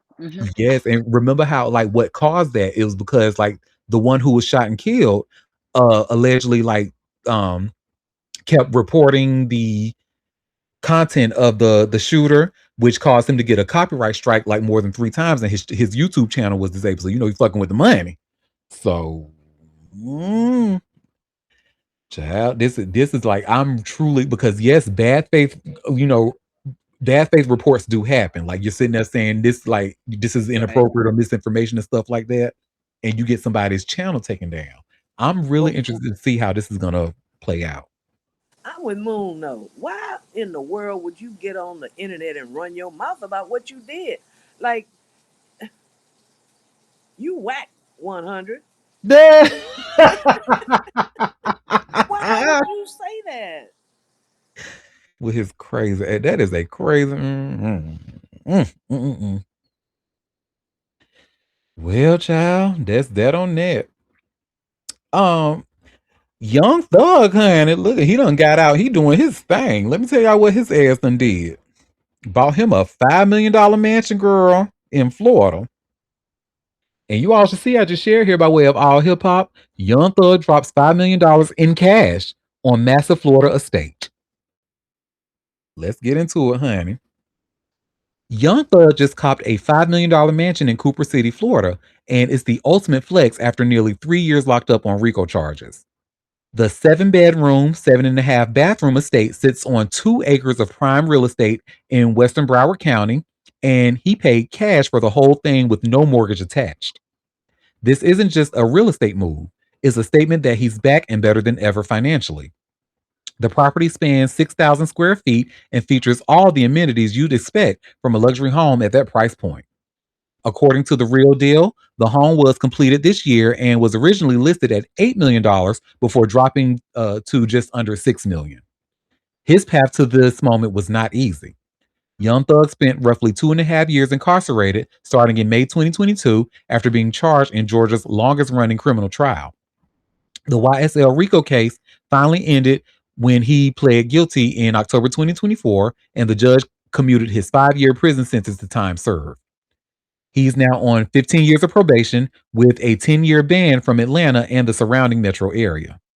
That restriction means he cannot return home for a decade, but the Florida mansion gives him a fresh start to start somewhere else. What's wild is that he's not slowing down at all. Young Thug just announced the New Generation Tour, which kicks off September 1st in Rogers, Arkansas, and runs through October 2024 in Paris with a special guest, Nav. The tour hits major cities across North America and Europe, including a homecoming show in Atlanta on September 20th at Lakewood Amphitheater. This marks his first major headlining tour since his release, and his first tour in over 6 years. Didn't they say he couldn't go to Atlanta? What I was did waiting we for just one of hear y'all that? to, I will wait for one of y'all to catch it. Well, however, that It's don't make no like, sense. it- mm, baby, if I got a 15-year probation and I'm told to stay the fuck away from Atlanta, you wouldn't see me. You can't catch me dead up in that motherfucker, honey. Please. 15 Not years of nobody probation? promoting it. They it's everywhere saying I'm gonna be in Atlanta. Well, these niggas is slow. Hmm. Well, maybe And he just cleared it with his probation officer, like he's going to I guess perform, or I don't know why you would announce that if you're not supposed to be there without that clearing it. child. But I guess, yeah, maybe he did clear it because, especially for him to be able to travel overseas and stuff in Europe to perform. So, yeah, maybe it was cleared. Because I can't imagine somebody on probation being able to freely go overseas to perform and stuff, you know? But, But it's expressly written like you can't be in Atlanta or the surrounding cities or towns or whatever. So for you to do a show in Atlanta, excuse me, that don't make no sense. But it's well, so funny that he pops up because the other day over this weekend, I don't know why that popped in my head that he crashed that girl's concert to propose to her, and we ain't heard nothing else about it. mhm. And thank God for that. Oh, honey, because when I tell you, I don't want Well, to hear her singing. I don't want to hear her talking. I don't want to hear it. he just bought a whole house without her name on it. So hey, I mean, looked like he protected in the bag to me. Hmm. Pay cash, big straight cash, no mortgage, baby. Mm, mm-mm. But see, my thing, I would love to, go to his housewarming party, but Young Thug is the kind of person I'm gonna say. This man said in an interview, yeah, if people got to go to jail, whoop de doo. Nigga, what do you mean whoop de doo? I'm not trying to go to jail. Yeah, you just said it like that's no big thing. Fuck out of here. Whoop de doo. Well, for him, obviously, he didn't spend all his money on the lawyers, so he had money to plunk down 5 million cash. I mean, you wouldn't give up that kind of money if you didn't have more money, you know. Right. So that might not be a big deal for him. It ain't whoop de doo for everybody. Okay. Let's not get that twisted. Well, But congratulations, congratulations. young Yeah. thug. Good for you. Good for you. Get your money. I'm not mad Honestly. about it. Yeah. Honestly. And this last story that I have is actually a positive. I thought this was so cute and adorable, honey. But look at the black Disney girls supporting each other, honey. The black so Kyla Pratt. You all should see where I've just shared here by way of people. And you should see where Kyla Pratt, she champions fellow Disney star Raven Simone, says it was important to see a young black woman thrive. And this is a people exclusive. I love this, honey. So, Kyla Pratt is speaking candidly about fellow Disney Channel alum Raven Simone after both starring on the network in the early 2000s. During an exclusive appearance on People in 10, the actress who's 39 reflected on having voiced Penny Proud in the Proud family since the show's debut in 2001. The original show concluded in 2005 after running for 2 seasons and a televised film, the Proud Family movie. Raven Simone was the star of Disney's That's So Raven, a sitcom about a teenager trying to alter her psychic visions of the near future from 2003 to 2007. Two spin-offs were released based on the show, Corey in the House and Raven's Home. When I think of Disney, I think of Raven Simone, Pratt told People. I was fortunate enough to be her sister in Dr. Dolittle, and for me, Raven was the face of Disney. In the 1998 comedy, Pratt starred as Maya Doolittle alongside Raven Simone as her sister Charisse, with Eddie Murphy as their father, Dr. Doolittle, and Kristen Wilson as their mom, Lisa. Um, Chaos ensued after Murphy's character rediscovered his childhood ability to speak to animals. The cast reprised their roles in a sequel in 2001. Pratt told People she's remained supportive of Raven Simone in the years that followed and admires her accomplishments in the entertainment industry. I was a cartoon character, and maybe I had the voice, Pratt said, referring to her role as Penny. But for me, seeing a young black woman navigate that space and become a director and producer and writer, she continued, I would say we have an unspoken bond. So whenever I see her or see her doing anything, I support it. And I'm just happy that she's living how she's living.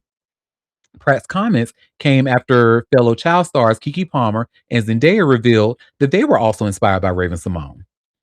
I think Black representation is everything. I'm a strong advocate for mental health, and I believe once you're able to see yourself, you're able to feel not alone, Pratt told People. And a lot of times, our stories weren't meant to be told. Back in the day, it was like, hey, blonde hair, blue eyes, that's what's beautiful.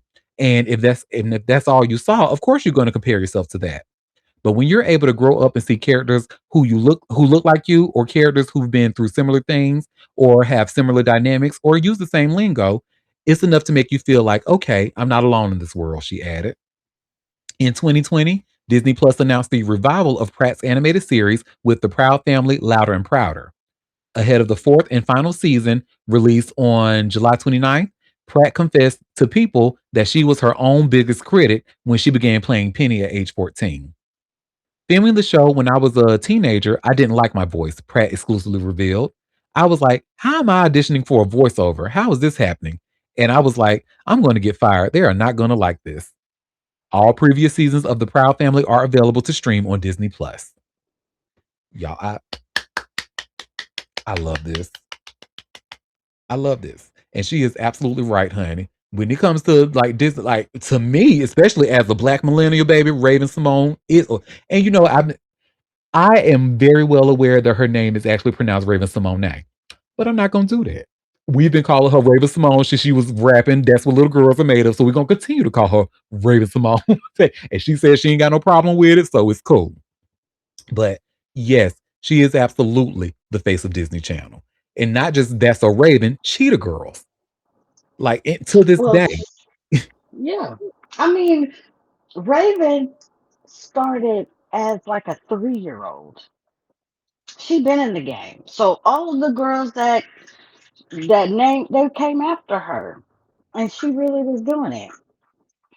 Absolutely. And yes, sorry, we've been calling you Raven Simone since we've known you. So I'm glad you're okay with it because that's all we finna call you. Look, Okay. she let us. God bless. God bless. I know your Yes, mama named you Simone, whatever, but we call you Raven Simone. damn right. Love it. I never So even were heard y'all address were it. y'all fan? Oh, I'm sorry, boo. I never even heard her address it till she got grown that her name was Simone. I'm like, oh, Simone, yeah. yeah, Mm. like okay, Raven Oh, Simone. well. Right. I'm like, oh, okay. That's cute. Okay. But yeah, I'm still just Raven Simone. That's, that's how I know you. So were y'all fans of the Doctor Dolittle movie? I mean, it was cute when I saw it. Yeah. Yeah. I was actually a huge fan. I like both the first one and the second one. That third one they could have kept, to be honest. But I honey, never saw that. girl, they could have kept that shit, honey. But Eddie was in it? no, only Kyla Pratt was the Oh. only one that was in it. Oh, okay. Yeah, and she went like to a camp or something like that. And then the gag was she was never the one that could talk to animals. She didn't have the gift of gab in the first two. But baby, y'all remember the sequel where y'all gagged when y'all found out Sharice had that gift? I was fucking gagged, honey. I remember that scene. The first time I ever saw that scene when she was that bear was talking, and he was like, "I don't deserve to be loved." And when she said, "Everybody deserves to be loved," and we was like, "Hold up, girl, you understood that bear?" Oh, girl, I remember that like it was yesterday. Oh, so yeah, that was if you're a millennial, you definitely remember that. Look, Hammy said, "Scream, okay, bitch, because you was gagged too. I'm sure." I was like, she could talk to animals this whole time, which means she heard them animals talking shit about her and her nasty attitude. See, look, Hammy says I was. Yeah, good times, but that third one, honey. Mm-mm. But yeah, and I said, if it wasn't for this article, I was actually reminded, even though I was a big fan of the first two movies, they did come out ages ago. So I totally forgot that they played sisters in there. So that was a nice reminder. But shout out to that. And, I want to see more of this. Our girls, like, speaking about our. See, Raven is like that cousin, right? That we can't, like, sometimes we really can't stand because she's so damn, like, girl, you do too much. But then at the end of the day, bitch, we love you. You so damn iconic. But when she was on the View, honey, she was insufferable. I mean, insufferable on the View. Even before that, talking about I'm not. What she say? That famous line. I don't want to be called black, or African American. I'm just an American. Well, baby, you're not gonna be able to do that. She just was she was finding her way, child. I guess sometimes we just have to overlook it and just keep moving and Find moving your by. way back. Yeah,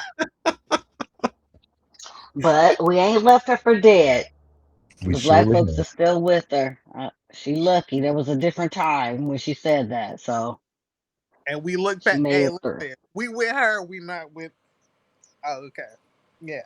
Oh yes, you I Yeah. already know what you're saying, and Yeah. right, Right. Okay. and maybe she'll be delivered from that too. Who knows? God bless.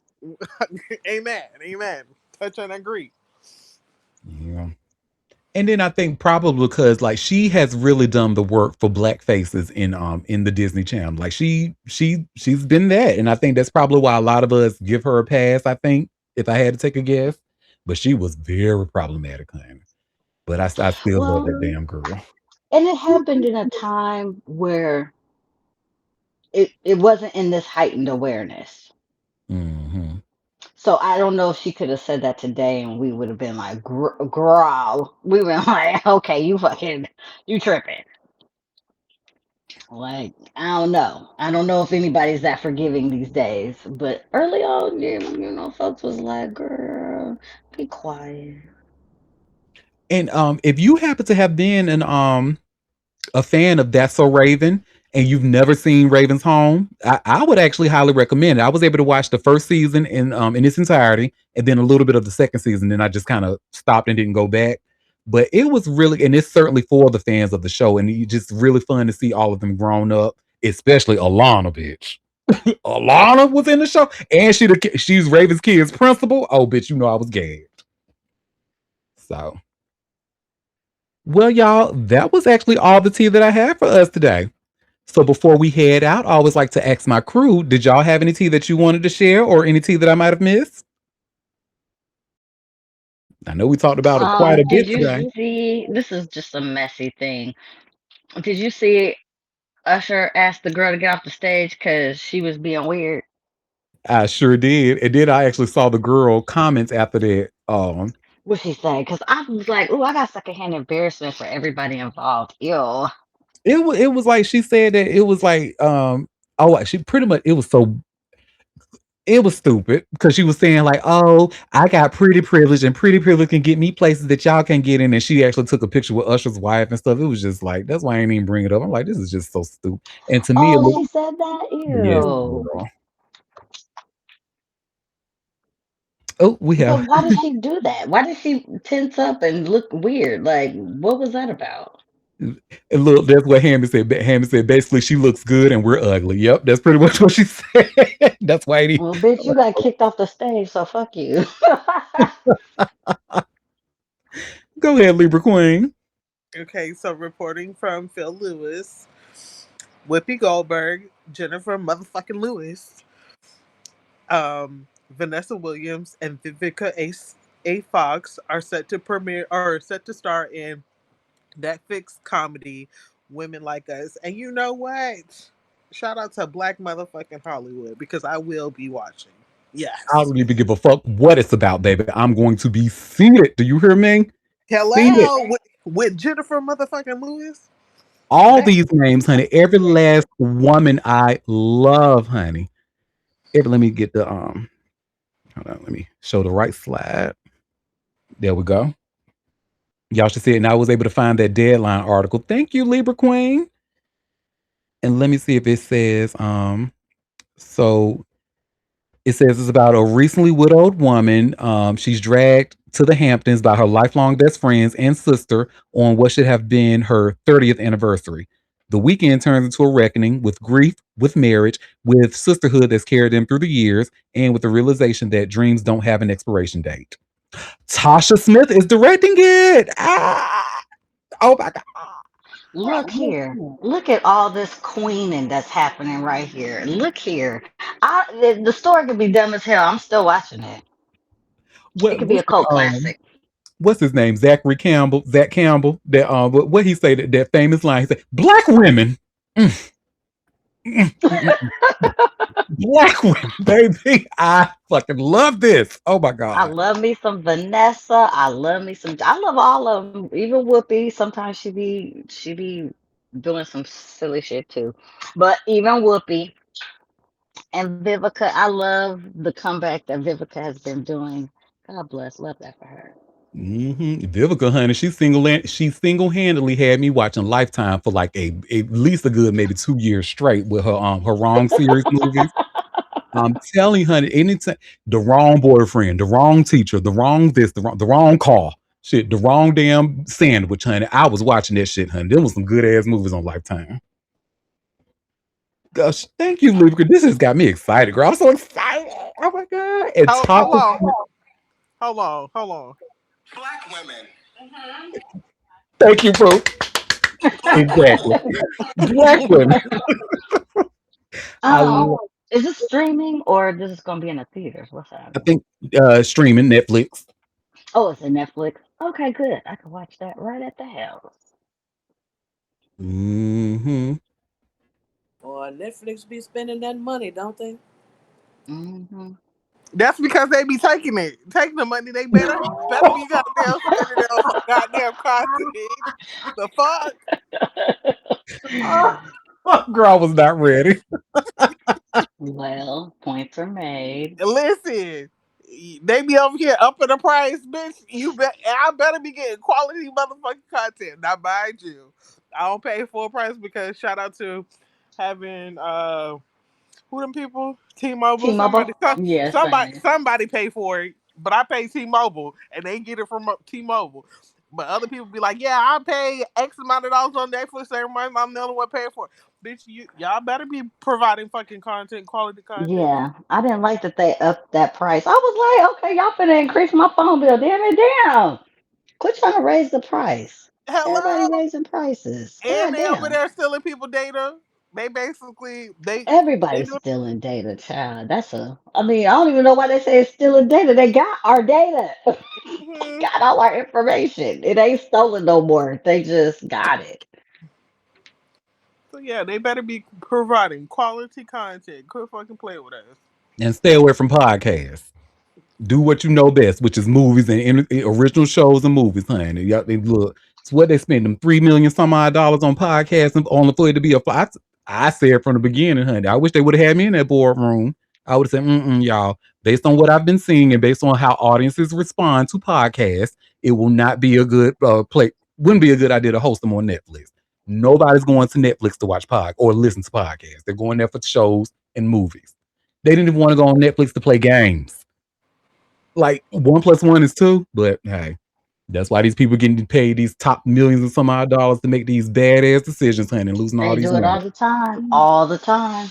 Hmm. Paying money to paying these people for their stupid ass ideas.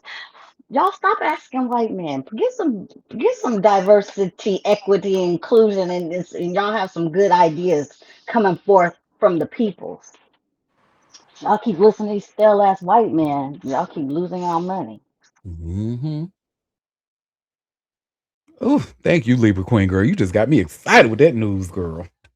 I can't wait to see. I want to see it now. Y'all hurry up and finish filming that shit so I can see it now. And baby, when I tell you they can't. So not only is Tasha Smith is a director, she's actually a very renowned acting coach. So baby, she's that girl for real. So shout out to Hmm. Tasha Smith. And it's gonna be. It look like it's gonna be a good time. I'm Hmm. excited. And did anybody else have any other tifo we headed out? Not, it's a little bit of this, a little bit of that. Nothing special. Measles is becoming common now. We got measles again, people. So they coming up with treatment plans because it's so common now. Mm, COVID too such a is ramping up. Oh, such a sad uh, thing. Yep. oh God. Look for Hmm. your state maps. I know it's ramping up in Texas and the East Coast too. I believe some places. You know, New York is always one of the hot spots for Yep. everything. Mhm.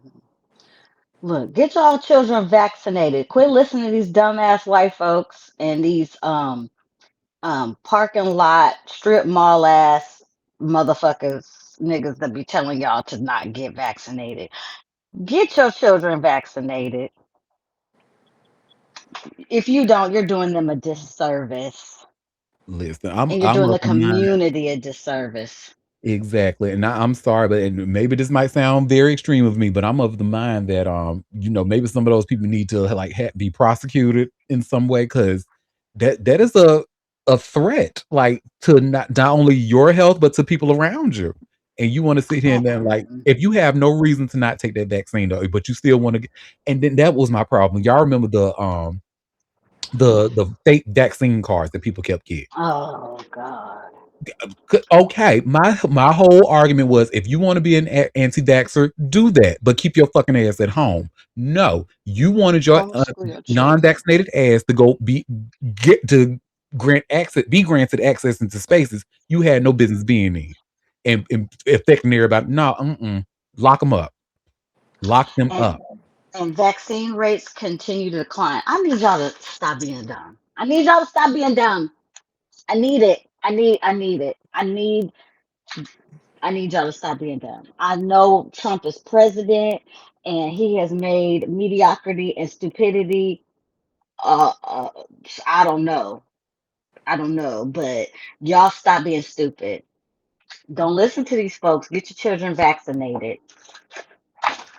and because we didn't have measles before, we didn't have to worry about that, and now we do.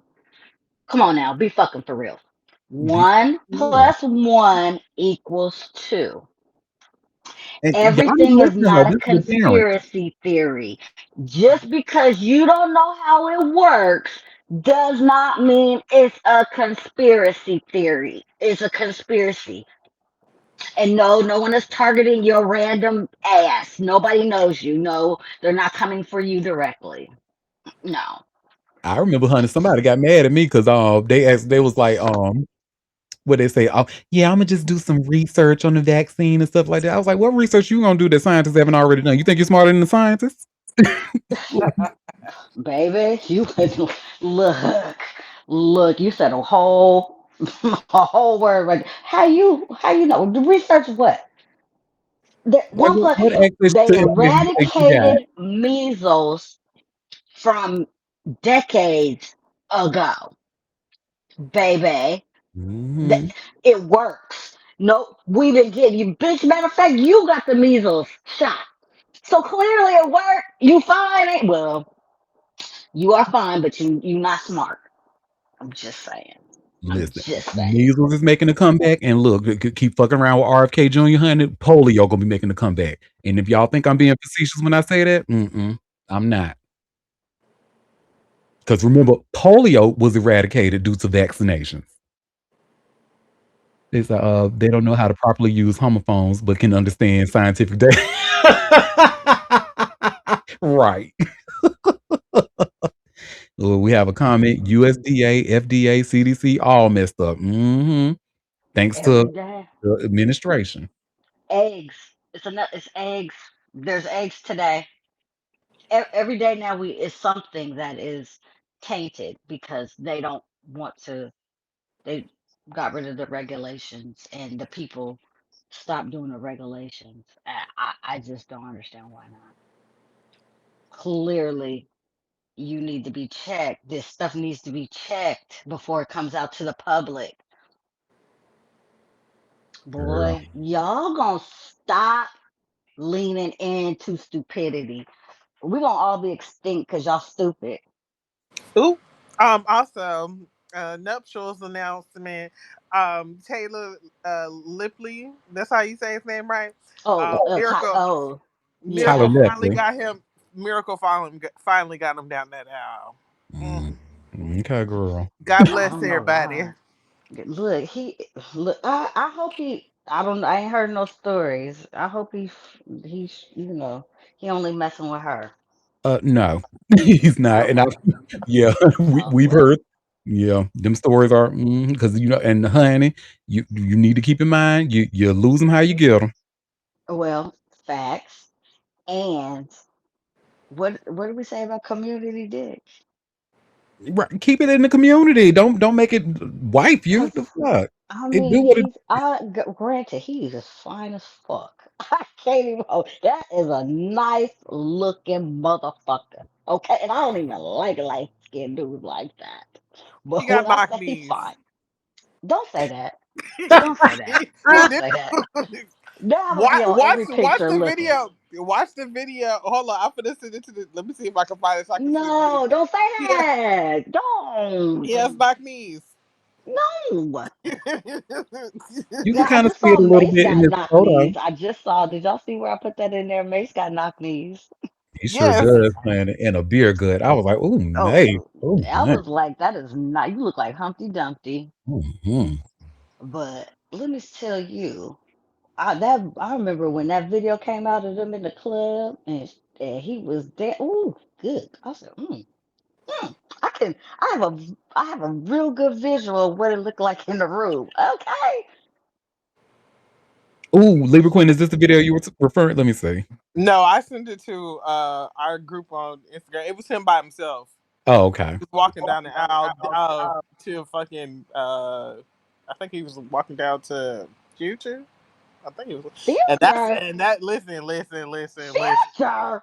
Listen. I get. That's why I said God bless everybody. But her dress is cute. Fab dress. Future, bitch. He walked down the aisle to Future.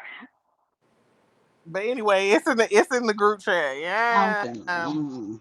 But the dress is Well, fab. I love the gloves. Yeah, she looks and What she's great. a waist? beautiful woman, but I don't know why would you marry? Whoo, yeah, Jesus Christ, yeah. Ooh, what's this we got in the chat, honey? Well, you know I like this. No, expose is one of my favorite words. Anytime I see that with an article, I get excited. Who was Oh, exposed, he's honey? fine. That beard is bearding, bitch. Woof. Yeah. So But watch we that video with them knock knees. No, stop it. now this is crazy here. So what's this going on? It says massive database massive database leak exposes thousands of Hollywood actors and directors. 666,000 records exposed.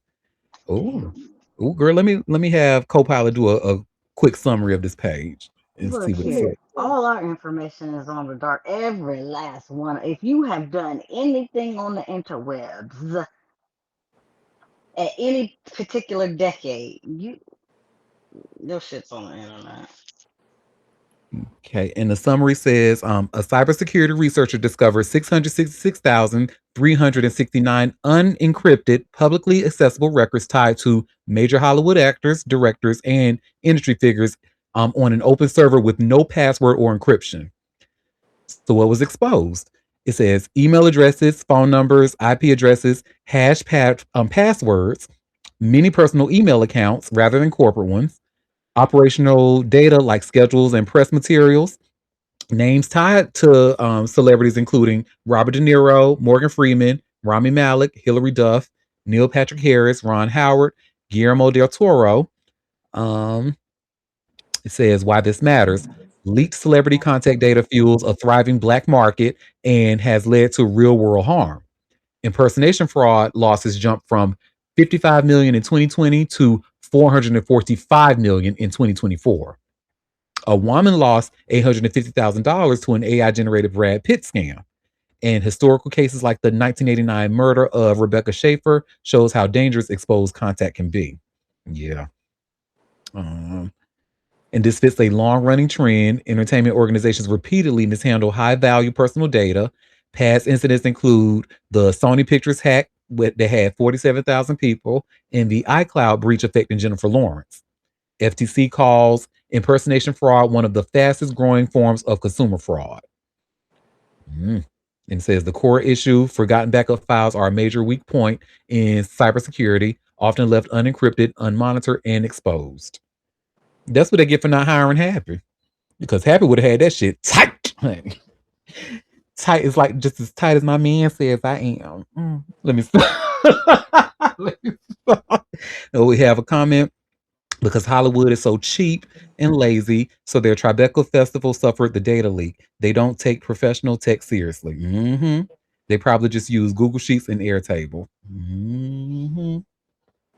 Child, they probably just use a piece of paper with that girl. Crazy.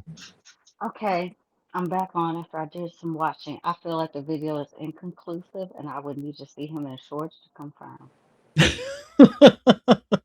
But the wedding video was it's it's Negroidian, heavy, heavy niggatry is happening.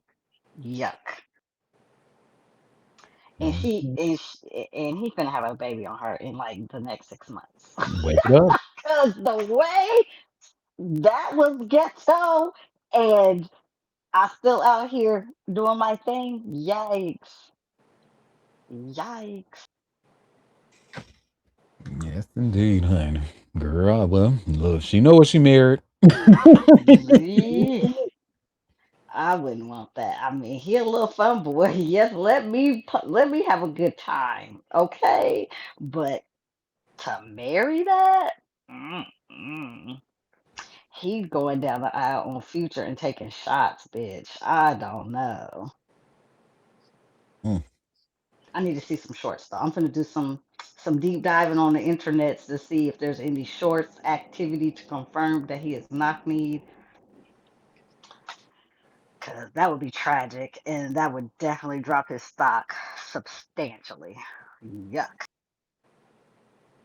Yuck.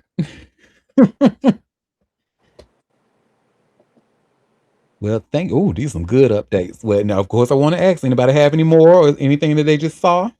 Maybe it's come across their timeline. Check check TMZ real quick. Do a little sweep through. Let's see. It's been an eventful Monday. Goodness. Hmm. Let's see. Just breathing through it. Scamming through it. Child, they said they. We ain't even gonna talk about. They got Savannah Guthrie, honey, did another video pleading for the kidnapper to do the right thing. Like, girl, Okay. Well, like do how that. many? Do Like whatever you got to do. they They clearly don't want to do. Like you've tried this before, honey. Like, they talked about another famous person's mother got kidnapped too, and Who? they were wondering if I didn't. They showed a picture of her, but I don't know who it is, and wondering if the two were related. What? I don't know if she was rescued or what happened to her. Mm. ooh, okay. Now, because it's Fox News, I guess we should take this with consider the source, but the story just broke like 2 hours ago, and it says Savannah Guthrie delivers very specific message to mom's kidnapper 25 weeks after her abduction. Basically, what it's saying is that the kidnapper is saying that Nancy Guthrie is dead, and the kidnapper panicked because of that. That's what they're saying in this Mm, article. I ain't even gonna put because I don't want Fox News nowhere on my jumbotron, but I put it in the chat for y'all if you want to see. right, right. I'm not going to Fox. No, thank you. But God bless to everybody involved. Yeah, maybe she died. Died. They didn't kill her, but she died. So Oh, I'm sure. Well, she had to have medication for her right, heart, let right. alone being kidnapped. The trauma of being kidnapped, she probably had a heart attack. Yeah. Yeah, and then what's the rest of what I'm seeing on TMZ is pretty much stuff we already know, like the Nolan Wells um evidence and stuff, and then David's trial. Like it says, like one says Celeste threatened his life and career a day before death. Like we knew that already because we've been following this for quite some time. Yeah. So I'm trying to. I'm looking up that um The one you heard, you about read. yeah about they talked about it on the news, but I didn't hear the name or who she was. Mm. Let's see.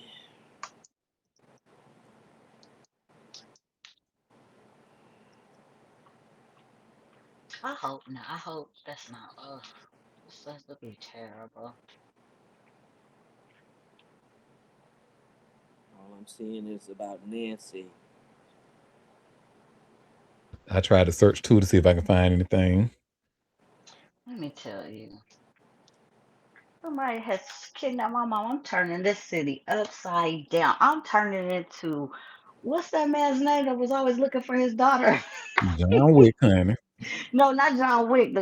Well, I might turn to John Wick. What's the other one I was thinking about when his daughter got kidnapped in Paris and sex trafficked? Oh, I'm taken. Yes. With, What's his what's his name? name?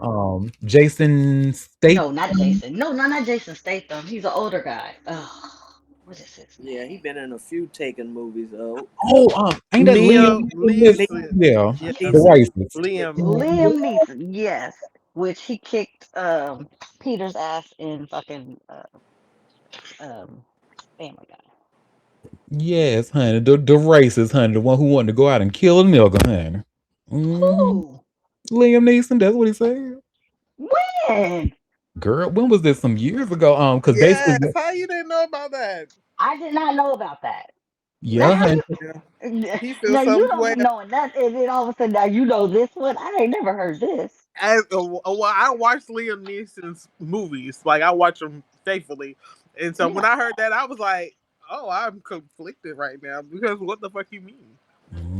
And his reasoning for it is because one of his friends was sexually assaulted or raped by a black man or what, so that made him want to go kill just any random black person. I'm like, okay, girl. Oh, you mean one of his movies? No, No, no. his real life. In real life, Wait, who was killed? No, In no real one was life, killed. I think his friend was raped. Oh, one of his friends was assaulted, and because the person was allegedly black, it oh. made him want to go out and kill a black person. I don't. I ain't hearing And none of that. he spoke candidly about that. I guess like, oh, when I was younger type shit, not like, oh, Oh no. present. Mm-mm. I didn't Like know it was nothing about okay that. to even say some shit like that. Yeah.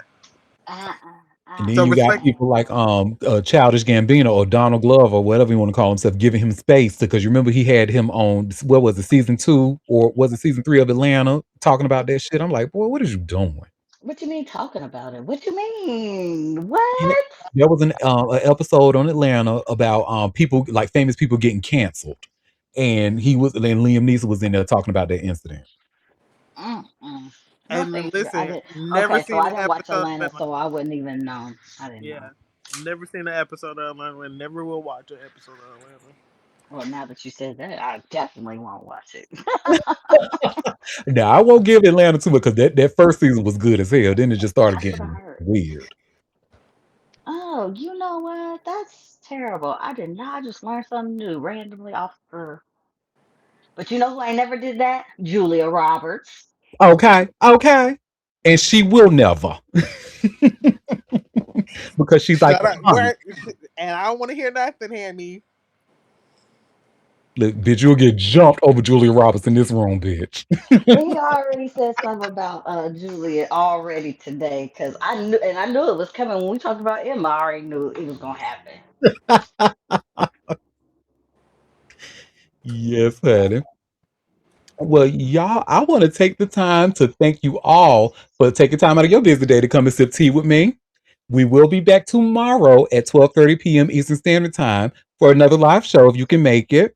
And don't forget to subscribe to a bitch. Head over to Mhm. auntiederik.com and hit that big green subscribe button at the top left and join my free mailing list. And until tomorrow, I hope you all have a fabulous rest of your day. Bye, everybody.